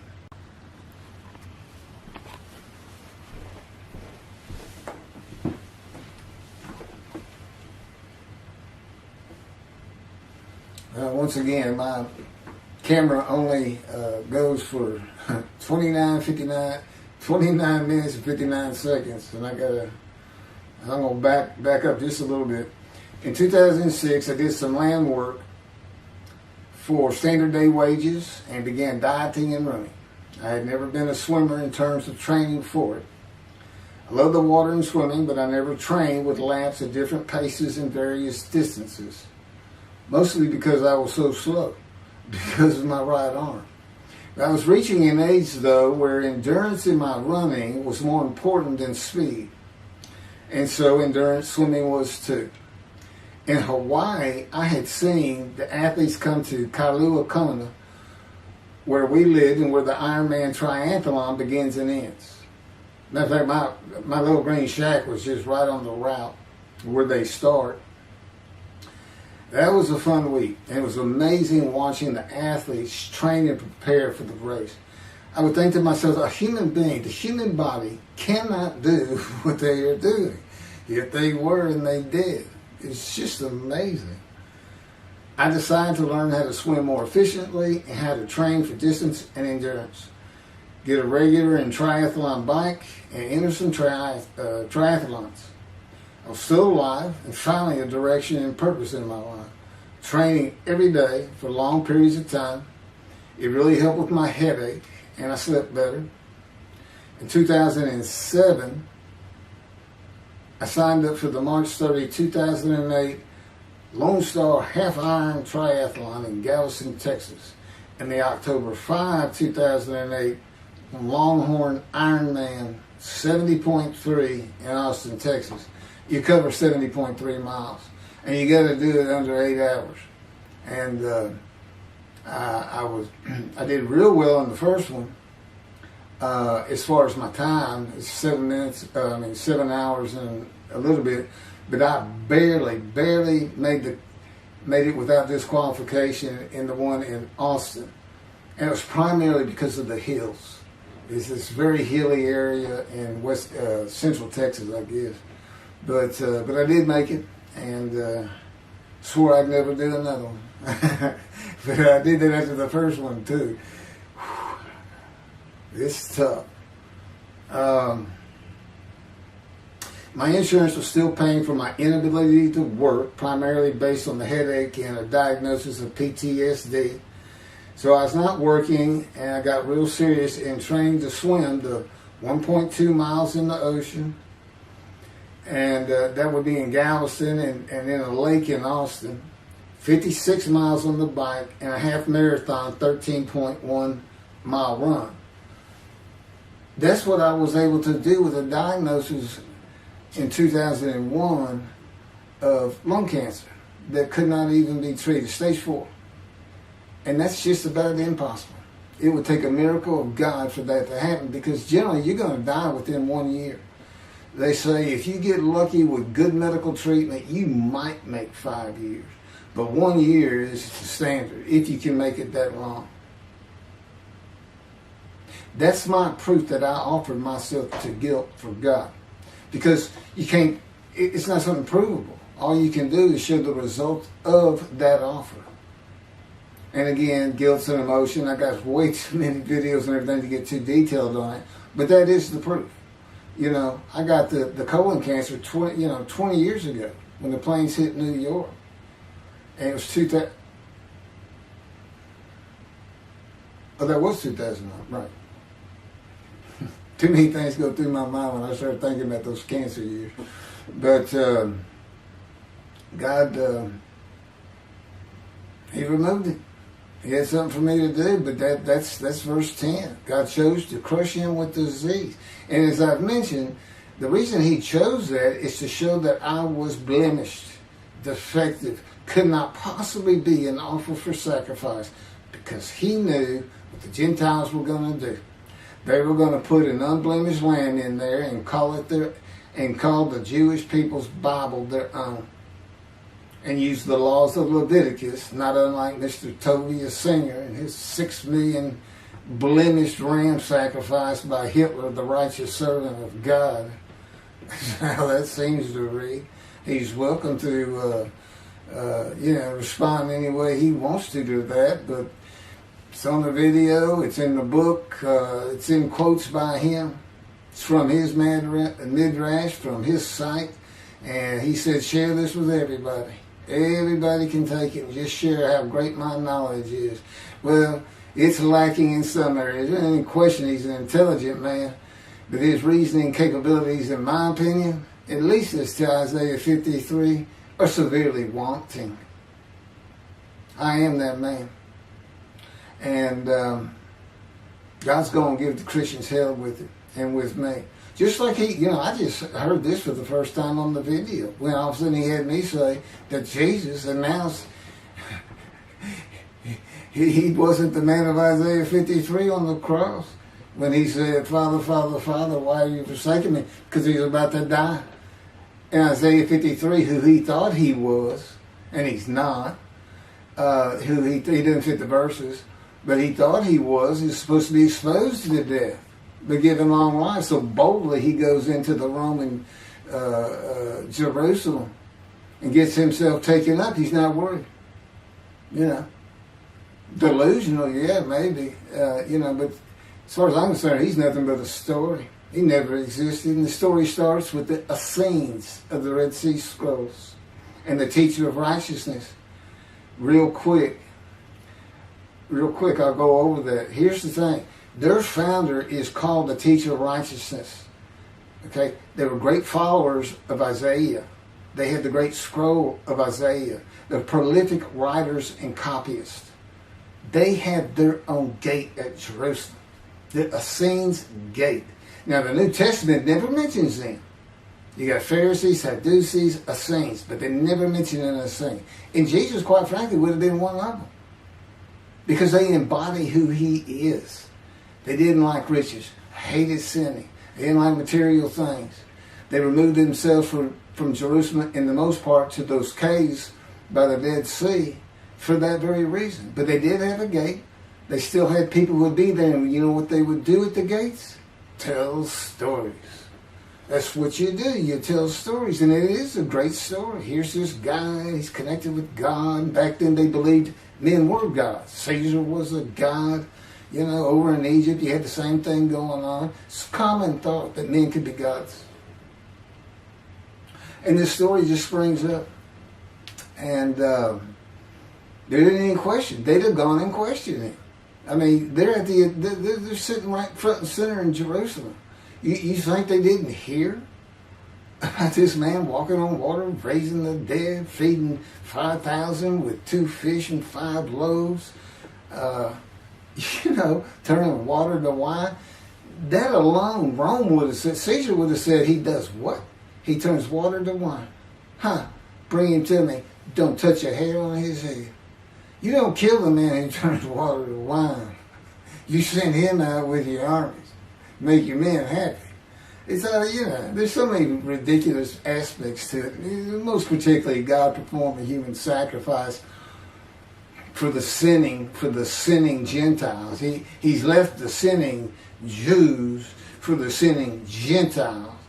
But he gives them an out, these Gentiles, not his chosen. He gives them an out. I know, I'm going to kill my son for you, so that you'll be forgiven of violating my commandments and laws. If anybody knows God, and the Jews do, and I know him like nobody's business, that's not him. That's not him. I mean, he told the Jews, I'm never going to leave you, but I will punish you. Now, that's him. That's him. And he'll put you through hell just to make you a better person, a better people. And he has no plans of changing that. He's not going to change the minds and the thinking of billions of people to make them love the Jew. He's just not going to do it. And the practicality is, he didn't create man for him to even be able to do that. Now, he could have created humanity where he could do that. He could change the mind of everybody at the same time. But I'll tell you on this, he's been working on my mind for 13 years. It is one brutal cock-bunk.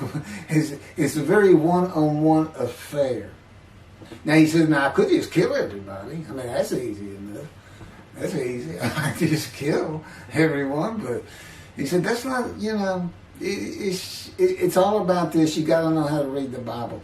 It's written for antiquity first, in the Dark Ages, and then the Age of Enlightenment. I mean, basically, he's saying you've got to go back over it. You've got to check these guys. You got to check Rambam and his speech. God's going to make the world speak Hebrew, or they will be of a pure speech. You got to check some of this stuff. And I read Rashi's. I went through his Isaiah 53 Midrash, and all I can say is very unimpressed. I've seen what he has to say in Malachi. He didn't pick up on any of this. He didn't know what the angel of the Lord is, the angel of the covenant that you desire. He doesn't know how Moses goes by a burning bush that's not consumed. The angel of the Lord is in there, and God speaks. I do. To me, it's just like, well, you just get some basic concepts, and all of a sudden, and quite frankly, it'll open up the scripture to the Jews. They can put the Talmud aside for a little while. But I will say this. God says, if you can study it, study it. There's all kinds of great things in it. Just be real careful about what you teach from it. And it's useful for heaven. If you like to talk about Talmud as a scholar with other Jews who may very well be in a scroll of remembrance with you, you can meet up with them. You'll see them in the meeting places. Have them over to your room. Y'all can watch the new earth being created and the new peoples of God chosen, and watch the evolution of a chosen people. And humanity, the same as this one. God says, why would I change it?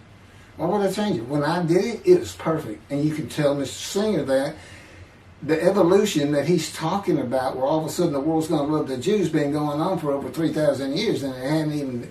And today, anti-Semitism's up, and David is here. It's not going to happen. Thank you very much. I will be doing. Was that 5 and 6? Yeah, that was 5 and 6. Now the book picks up at chapter 7. It's on a video when God first speaks to me. And it's very interesting. And we'll still be putting some videos out. But I've pretty much covered all the major material. Everything from Isaiah 53 and the day of the word, Lord. There's a few more things. And it's a better read than it is a video watch. But, for those who like to read. But it's covered very well in these videos. And now that I've put in the personal part in, which is to show how I fit Isaiah 53, and you see the difference in my life. Now that's a life of suffering. That's a life of pain. That's a life of familiar with disease. They say, gee, well, he died on the cross. He was scourged. He was scourged and this and that. Do you know how much he suffered in his life? I mean, he's not even in the conversation as a man of suffering. He's not in the conversation.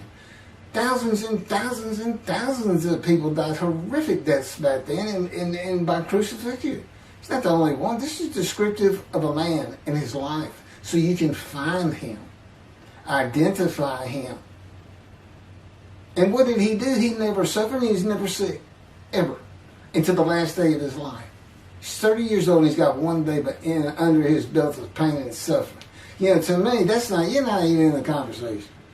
I mean, that's nothing. That's not him suffering. That's just, he had a bad death, sorry. You got whipped first. You got whipped. One gospel says the scourging was an open-handed slap to the face. Now, the other three do say scourged. But then and then every movie you see, he's carrying that cross. He's all whooped up and bleeding, this and that. He carries the cross in one gospel only. In the other three, it's carried for him. And then he's on the cross, and what does he do? Father, Father, why have you forsaken me? And then the gospel says, one of them, and then he gave up the ghost. He gave up and died. I laid in the back of an ambulance for 8 hours, doing everything I could in my power to stay alive. Just gave up the ghost. There's another video where we make that a little bit more humorous. Anyway, thank you for listening, and I guess that's it. Thank you.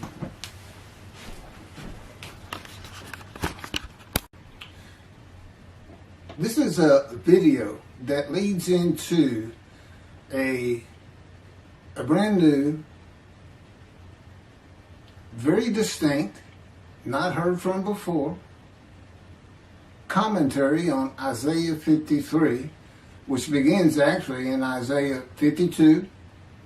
Is comprised of 7 videos I have put together in the last month or so, and I'm just putting them all together with a lead-in video explaining these things and why it's so new, novel, and has such a different view of the scripture from that which Judaism teaches regarding a Messianic era when David comes, the descendant of David. They often refer to him as King Moshiach. Moshiach means the anointed one.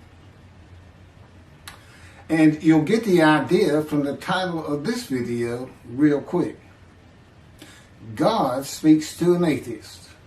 And it began like this. The doctors who gave me 1 month to live from lung cancer in 2002 that developed from my colon cancer metastasizing would have been surprised that I was still alive, to say the least. I had stopped thinking about the lung cancer years before. The white spots in the x-rays that filled my lungs, like the stars in the night, did not inhibit my breathing or slow me down in any way. At this point in time, I'm training for my first triathlon. And I didn't start small. I did a half Ironman. It's 1.2 miles swimming in an ocean, 55-mile bike ride, and half marathon, 13 miles. They call it the 90.3. One Saturday in the fall of 2007, I was cooking lunch in my small kitchen, post-divorce, and at the stove, when God said, from just a little behind me, as though somebody was speaking to me right here, and above my right shoulder, which is disfigured, wash your hands. I turned around to the sink, washed my hands, and turned back to the stove. Now understand, I've been an atheist for 50 years. I mean, I completely denied the existence of God. And then from right here, a small, quiet voice, like an account they had with Elijah at the cave, said, wash your hands. And I simply turned around, washed my hands, and went back to the stove. I didn't say a word to him. I didn't even keep thinking about it. I just did it. That was it. It was as though he had always been there. Just as to Adam. That's what I liken it to. And he dictated this to me. This is from my book, the book of my life that God dictated to me. It's called The Righteous Servant of God of Isaiah 53. No, the life of God's righteous servant of Isaiah 53. And he put it together. And he did it because he actually came to me, as Jeremiah would say, in the womb, but in my first year of life, and like Ezekiel, lit and entered me. So that part of chapter 11 of Isaiah happened well over 62 years ago.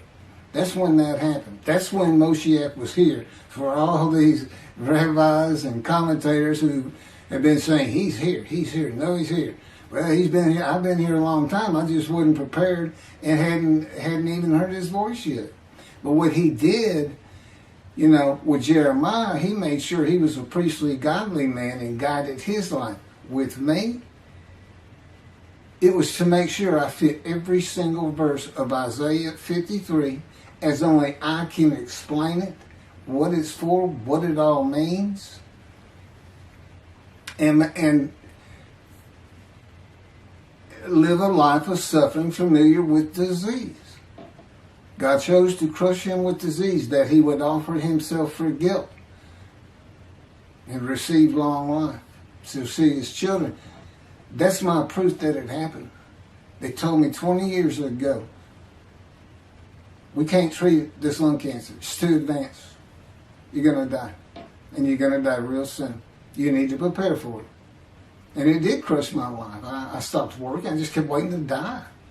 And I didn't die now. I'm training for, at this point, in 2007, I'm training for a triathlon. I finally said, the heck with it all. And that's the proof. Crushed with disease, exposed to death. That's in verse 12. Exposed to death. And here I am, 20 years later, still going. Hadn't seen a doctor since, never received any treatment, which is unheard of with lung cancer. And I had colon cancer before that, and I had skin cancer. I'm a man familiar with disease, that God chose to crush the disease. And these 7 videos put together as one, obviously I wouldn't ask or want, and I couldn't do it, to listen to them all at one time. But I know you can mark your spots and everything. But it was spread out in 7 different videos, and I thought, well, the next video I'll do, I'll have a preamble to it and explain. This is not fooling around.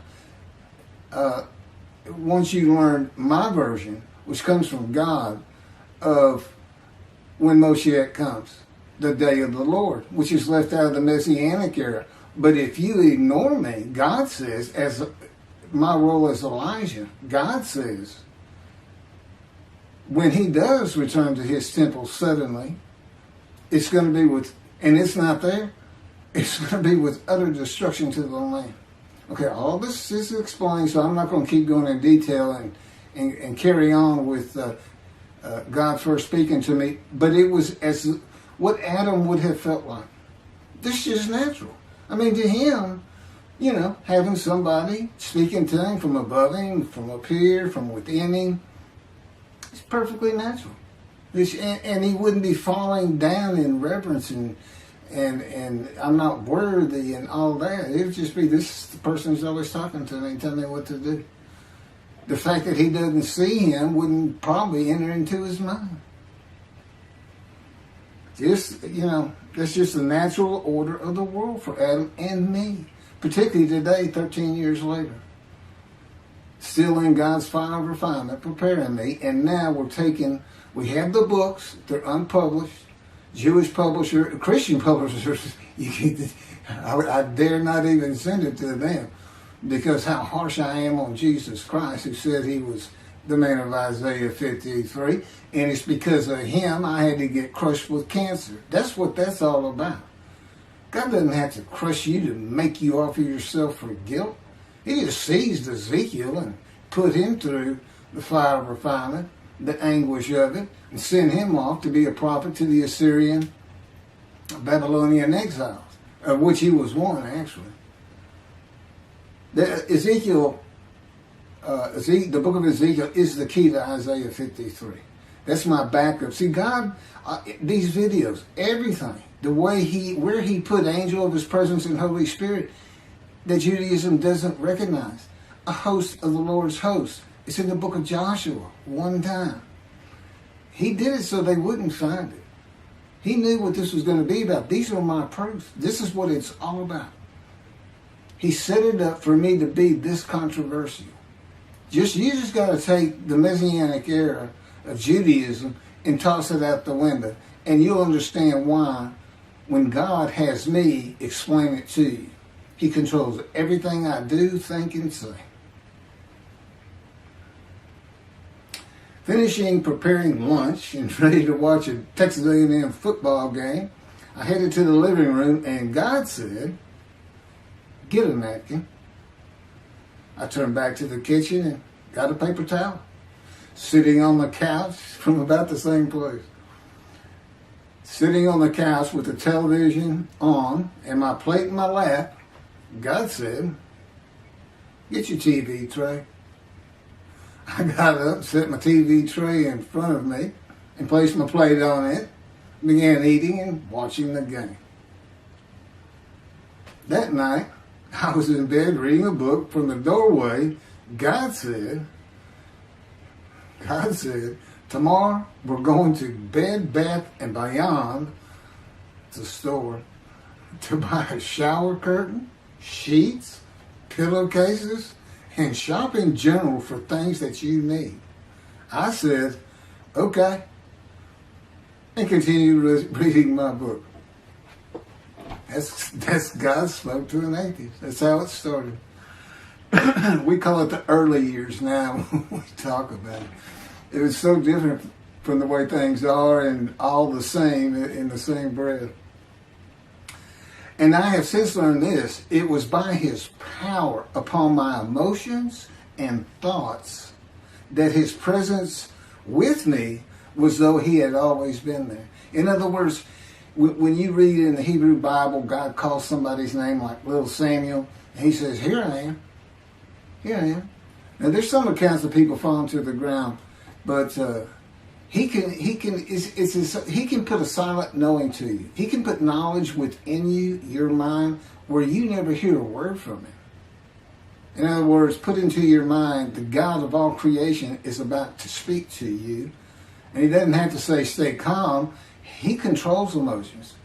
He told me, "Keith, I created emotion. And there's nothing I can't do with yours." And believe me, it's been proven to me. I'm not going to get into all that. And then this story goes on. It turns out he had been like Jeremiah from the womb. Let me pass by that. I've never been affiliated with any church or synagogue. I've never had any teaching from yeshiva or seminary. Throughout my life, I did not. Let's put it this way. I was the actual opposite of Jesus Christ.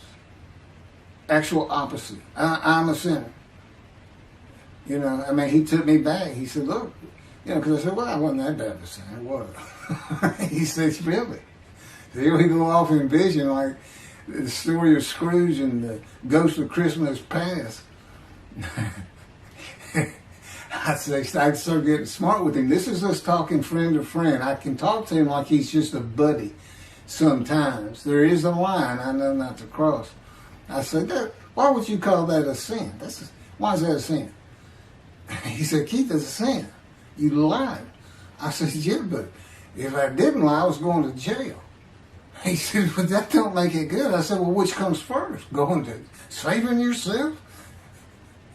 Or lying? And so what? I didn't believe in you anyway. I wasn't worried about going to hell either. It's just, I didn't think about those things." He tells me, "No, I didn't let you. That's why I was with you from the get-go."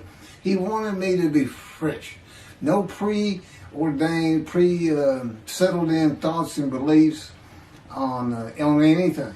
And of course, I grew up in Texas for the most part, so it would have been Christianity. I didn't associate with anybody who was religious. I didn't even know what the term Jesus freak meant. I didn't even know that Jesus died for my sins, supposedly, under their theology. And I didn't know that there was a problem between Judaism and Christianity. Jews and Christians. I didn't know that. I had plenty of Jewish friends. I was in the late 60s, 70s, my formative, going into my teen years, and, you treated everybody as an equal. I never thought about it. Including African Americans, who in my day, we just said blacks. I guess that doesn't go anymore. But had great friends of all kinds. My best friend, I didn't even know he was Jewish until I saw him on Facebook 40 years later. But anyway, Let me jump ahead. Okay, this is how God communicates with mankind. This is what the prophets are all about. It's not just Ezekiel, a spirit lit and entered into me. At that moment, God was speaking. And then he says, at that moment, a spirit entered into me, and then I could hear God's words. So he's saying, and that means God is in his spirits. And it's just imagine the presence of God is his mind, and it is composed of elements of the unseen realm that we can't understand. And spirit he created, and the angel of the Spirit, the Holy Spirit, he created. But that's completely different elements. His presence is different from God's presence. But they're like big clouds. And they can float together and be as one cloud. Okay, that cloud is what descends upon you. They are within me and without me. If this audience was in a room with me, they would envelop you all around you. You'd be in the presence of God. The difference with me in that room is that cloud engulfs me, flows through me. It's within and without me, as though there's no break because of my physical structure. My little spirit is a little cloud that also drifted in. That's what it is. And it happened with all the prophets. If they spoke God's words, he was talking to them. He was telling them, write this down. Write this down. All these 20 books or so, of the books of the prophets. Ezekiel, write this down. You got to set this up. Jeremiah, write this down. See, a time is coming. Well, that's the time in Malachi. It all comes together, and you'll find it in all these videos. So, and it doesn't just include Moses and the prophets. The man who wrestled with Jacob. Jacob says he wrestled with a man in divine beings. Well, Judaism doesn't acknowledge the Holy Spirit's a person, which is beyond belief, because there's so many references that this is clearly a person, an angel of his presence. But it's just God going to a man saying, hey, wake up, I'm the God of this land. See this man over here sleeping? His name's Jacob. He's got his head on a rock. Go jump on him, start wrestling. Don't worry about it. I'm gonna orchestrate the whole thing. You'll be fine. And the guy would have said, here I am, let's go. That's how he does. That was in Judaism says the man in divine beings is an angel. No, he's not. That'd be like saying I'm an angel, and you wouldn't want to say that. Well, you wouldn't want to say it to me before he came to me, because that made me mad. But I had a hell of a temper, just like Moses did, and like Ezekiel did.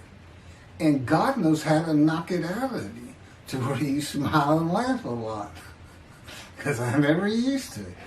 Well, you got to read the book, and you'll get it. You'll get it. I just, just like a lot of people, I've been through too much, hurt too much, suffered too much to have any thought that there's anybody upstairs, who cares about me. It's just don't even mention his name around me.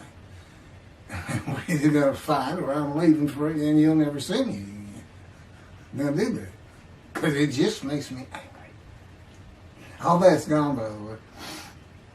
Lots of stories on that. Oh, and the Spirit speaks. He's got his own personality. He's angelic. He has a very childlike voice, and he's just nothing but a ball of humor.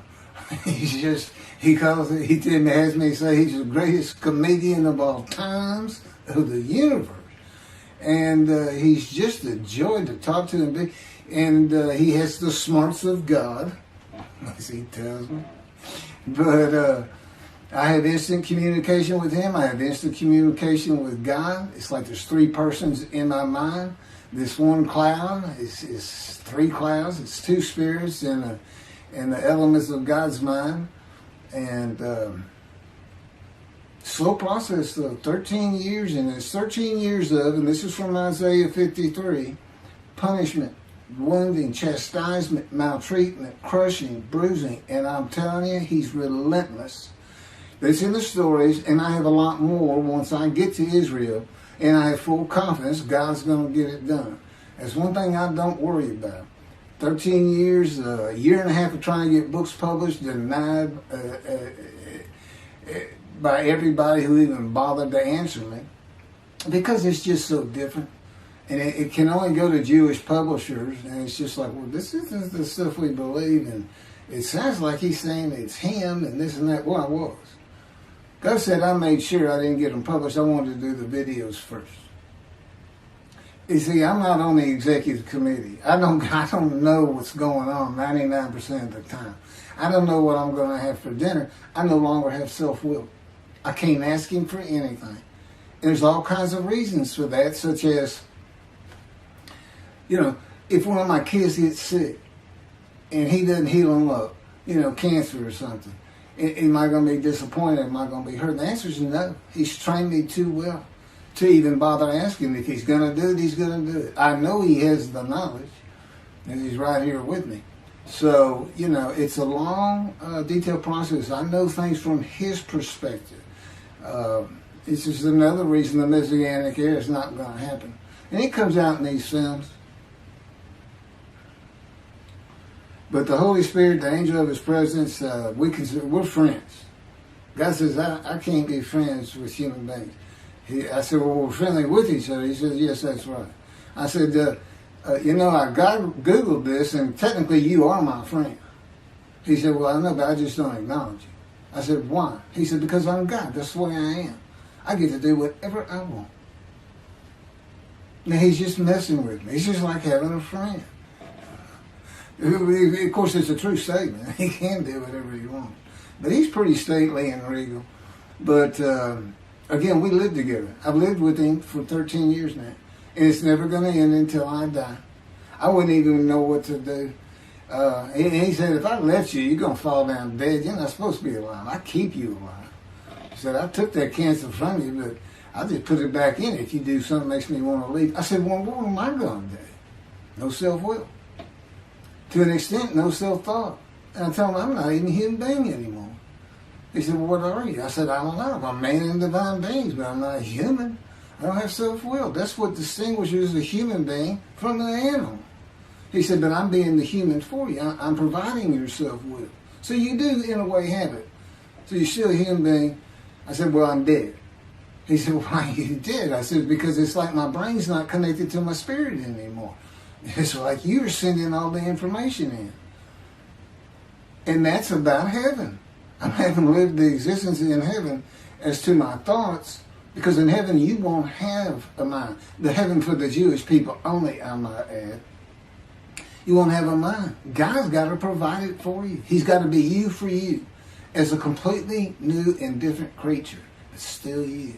It's a very amazing story on how that does. And I'm taught all these things and literally experienced them, not only in the real, but in visions. I've had more visions than, if you count every single vision in the Hebrew Bible and the New Testament, I've had easily double that. And I'm a walking visual. God's communication, and this actually shows up in the story of Moses. He won't let me tell right now. But he puts images in your mind. Instead of saying a sentence, you get something in your mind, a picture. Anyway, I call it visuals. And you can be wide awake for those. And I can be in vision wide awake. Okay, so we finished our shopping to get shower curtains and everything. And God said, let's go to the bookstore and get you a Tanakh. To which I replied, what's a Tanakh? I didn't Hebrew Bible, okay. Well, I know the Holy Bible, the New Testament and Old Testament. And on we go. I'm starting to learn for the first time. At Barnes & Noble's, we looked at all the Hebrew Bibles and purchased the Jewish Publication Society's Tanakh, the Holy Scriptures, which is a translation that began in 1956 and was published in 85. Men who spent 30 years on the Leningrad Codex, the oldest Hebrew Bible in existence. They started from scratch. I hear these rabbis and people saying, well, I know what these translations are, this and that and this. And God says, just go with the JPS. They hit it right just about every single time. I've only found one thing that I don't understand how they missed it. But it's in 53. This is the 1985 edition. That's the best translation you can get out there. And I don't just hear God speak to me. His presence is heavy. And I'm also, it says he pinned Ezekiel's arms behind his back with his cords of power.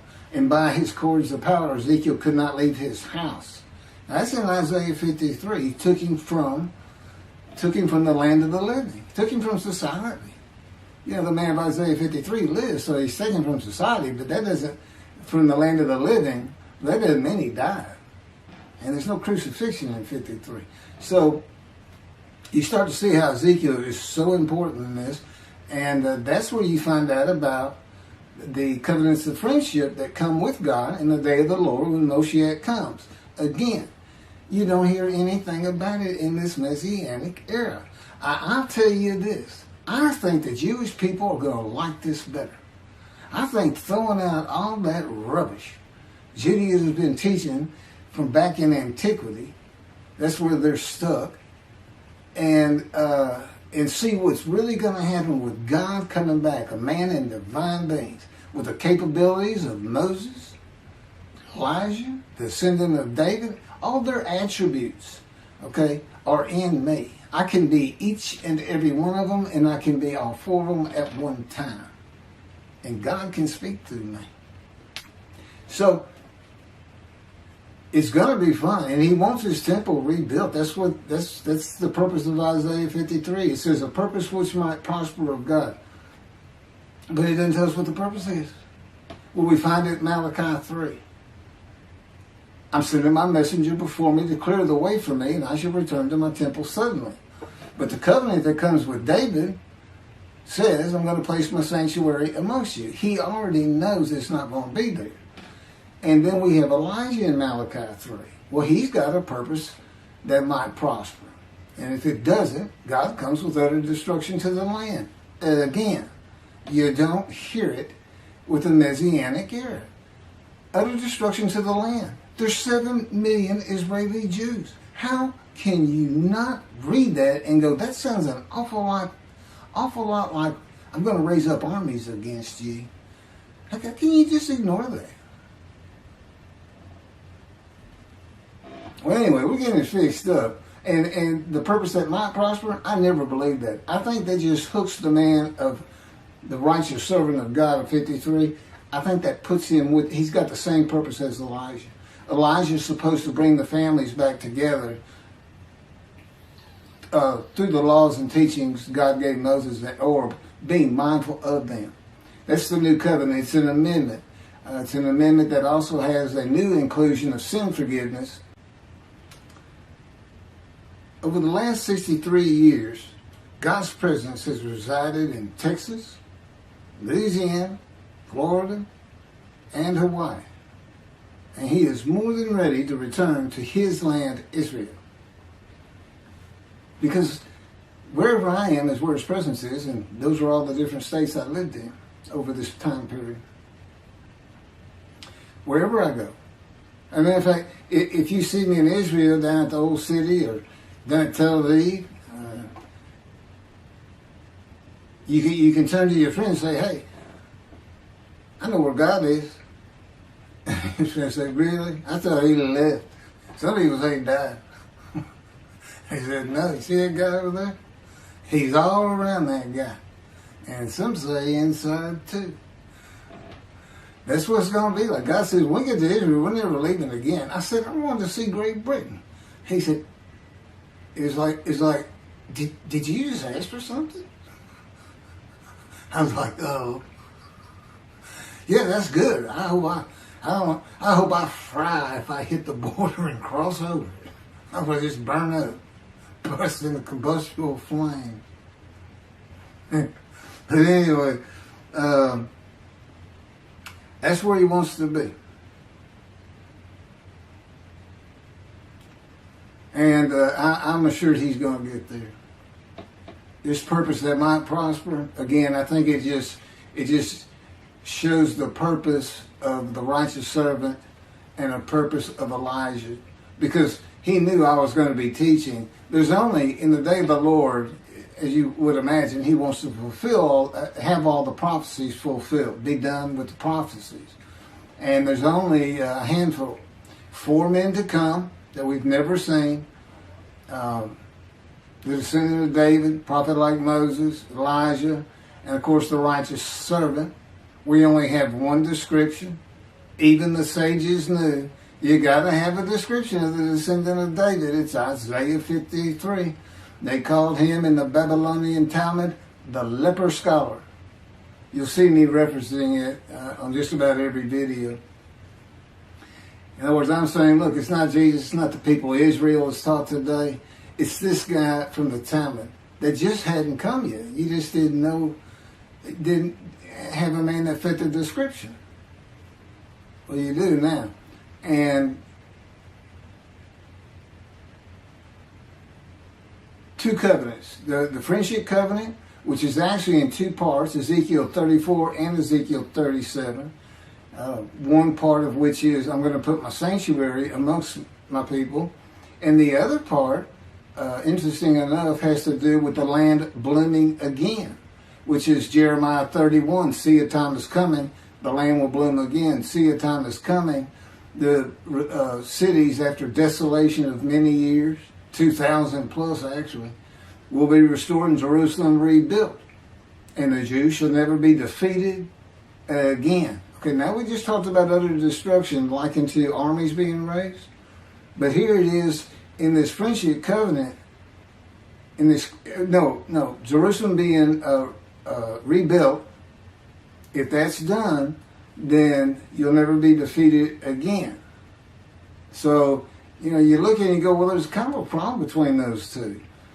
And what I think it means is he's going to get the temple built now that Jerusalem's been rebuilt and he's come. That this might prosper because, it kind of gets you. So what is the purpose of God might prosper? Who thought you could do everything? And he said, well, in a large part, my people got to listen to you. They got, especially the rabbis, they never listen to my prophets. They're all full of themselves. Think they know everything. Boy, he starts getting angry. And see, that's not good for me. Because all of a sudden he wants to make me better, which means suffering. You got to keep him away from those movies. I'll tell the spirit, say something funny. You're the funny guy around here. We talk friend to friend too. Well, anyway, I'm going to let you. There's a lot more, but this story's in my book. Hopefully, after spending time and understanding who I am, that this is here, it's happening. I don't care what the rabbis think or say. Look, I'm a prophet of God. I'm a man in divine beings. If I say something contrary to what they think and say and believe, they're wrong automatically. It's a given because God is the one telling me all these things. It's His book. They're wrong automatically. And He is livid that I'm having this problem with Isaiah 53 being the people Israel. Well, it's in the videos, but you ought to see the arguments they really put back before that for Isaiah 53:10 and other verses. Rabbi Tovia Singer, Irish Judaism, he went Christian. The Christians went to the laws of Leviticus, animal sacrificial laws, and said Jesus is the unblemished lamb. That's why, and they're using, Leviticus where you could offer a lamb and for unintentional sins, but nevertheless, they turned it into he was a human sacrifice, which he says himself. He says, God no longer wants bulls and goats for sin. He prepares my body for sacrifice. It's human sacrifice, and God made the sacrifice to Gentiles so they didn't have to obey His commandments and laws.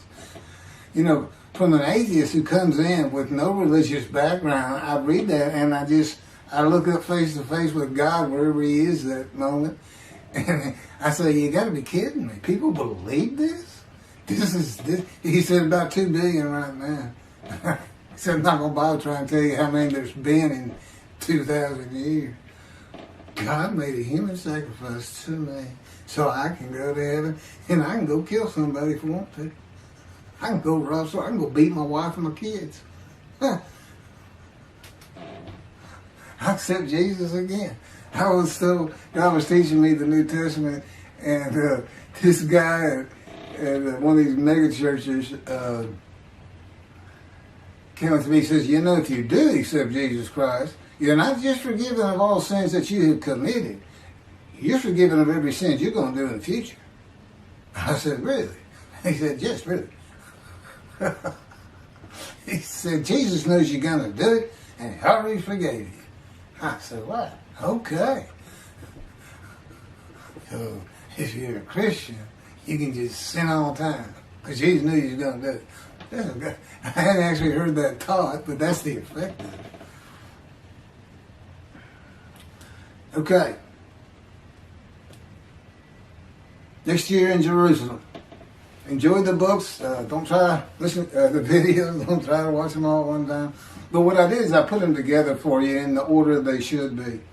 And I just thought it'd be easier. And we're kind of coming to the end of our videotaping for a little while, it seems like. Again, I'm not on the executive committee with God and His Spirit. I never really know what we're going to do next. And the books are at keithmccarty.wordpress.com. You can find that on my YouTube channel. I guess that's about it. Thank you very much.